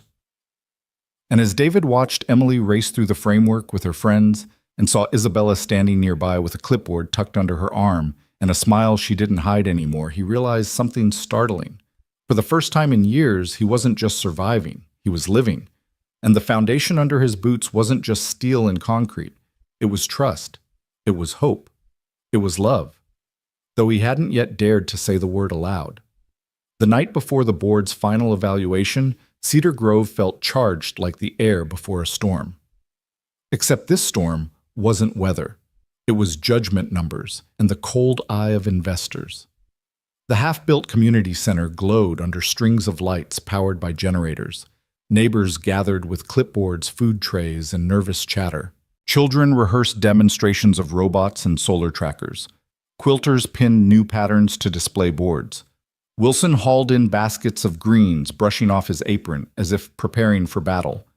David Miller moved through it all like a steady current, checking bolts, adjusting chairs, listening to questions. Every step carried the weight of tomorrow.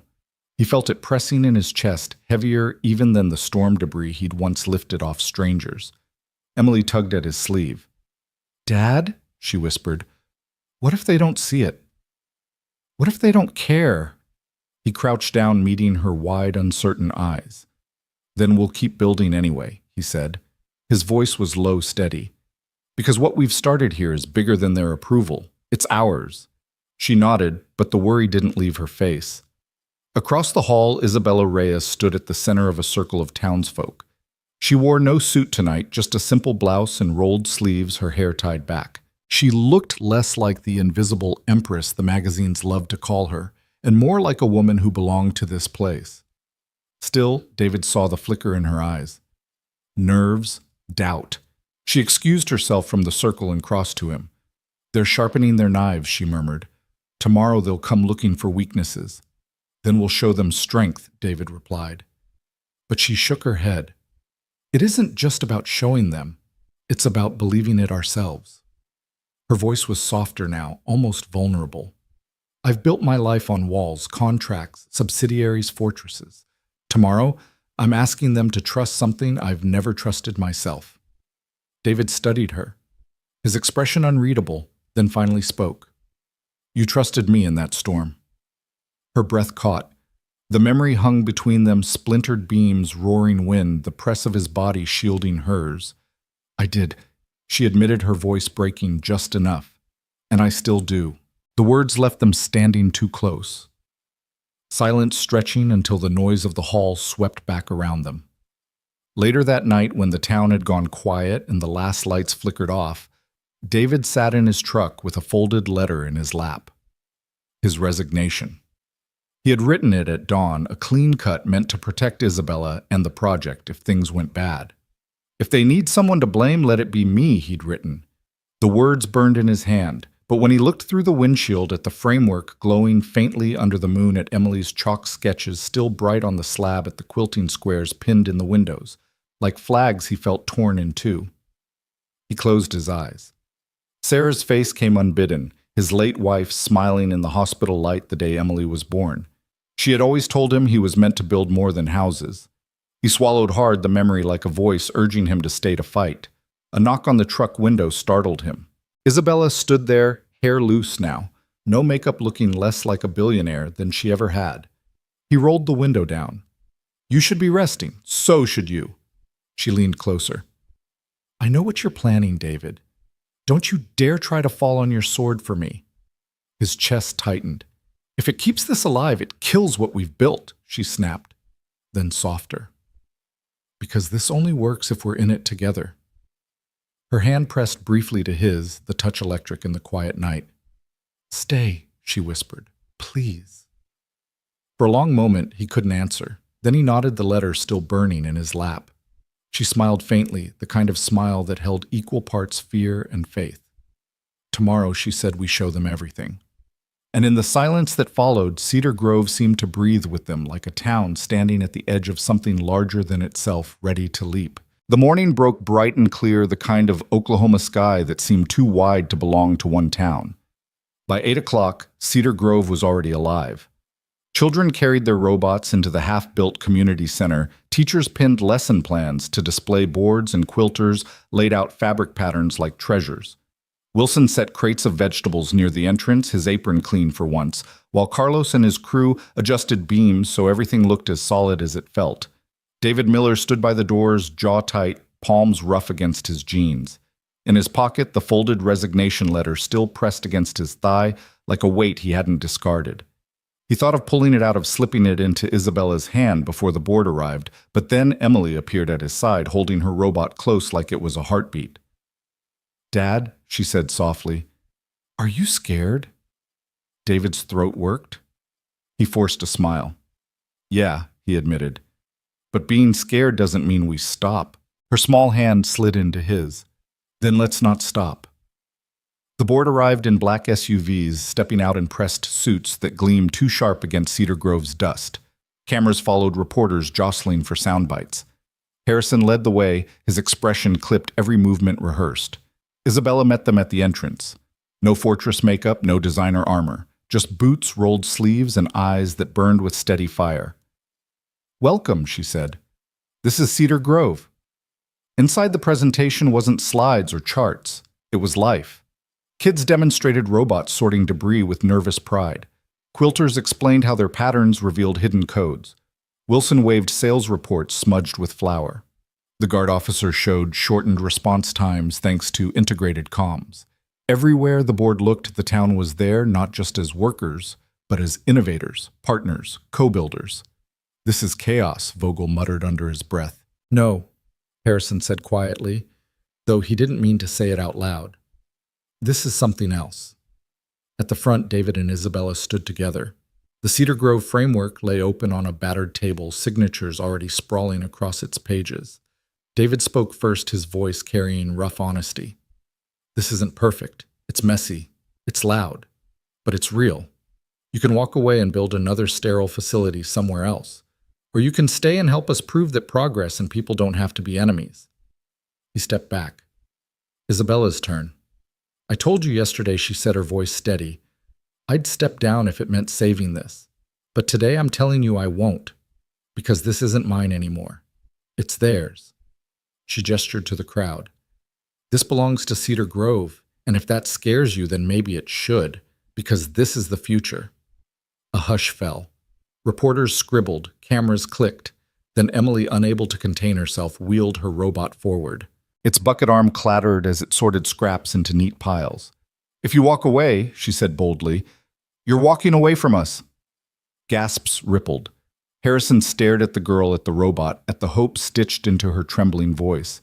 Something inside him shifted, quiet but undeniable. The vote was called. It wasn't unanimous. but it carried. Rhea's quantum technologies would adopt the Cedar Grove framework not as a compromise, but as a model. Applause erupted, cheering laughter, tears. People hugged, shouted, clapped each other on the back. Cameras captured it all, but what mattered wasn't the headlines, it was the sound of a town believing in itself. David felt Emily throw her arms around his waist, her laughter muffled against his shirt. Across the room, Isabella caught his eye, her smile breaking through exhaustion like dawn through storm clouds. Later, as the sun lowered and the town spilled into the streets. In celebration, Isabella found David standing at the edge of the framework, the resignation letter torn in half at his feet. "You stayed," she said softly. "I stayed," he replied. Their hands found each other, calloused and manicured, rough and careful and held. Around them, Cedar Grove sang with life music, laughter, the clang of tools, even in celebration. Above them, the framework reached higher into the sky, steel bones catching golden light. It wasn't finished, not yet, but it would be, together. Your thoughts will help us create meaningful stories, and if you want to hear more powerful healing stories like this, don't forget to subscribe to the channel, click the bell icon so you don't miss any new episodes. And most importantly, share this video with people who need a little hope today. Thank you so much for your time. We hear you, we listen to you, and we are honored to tell these stories for you.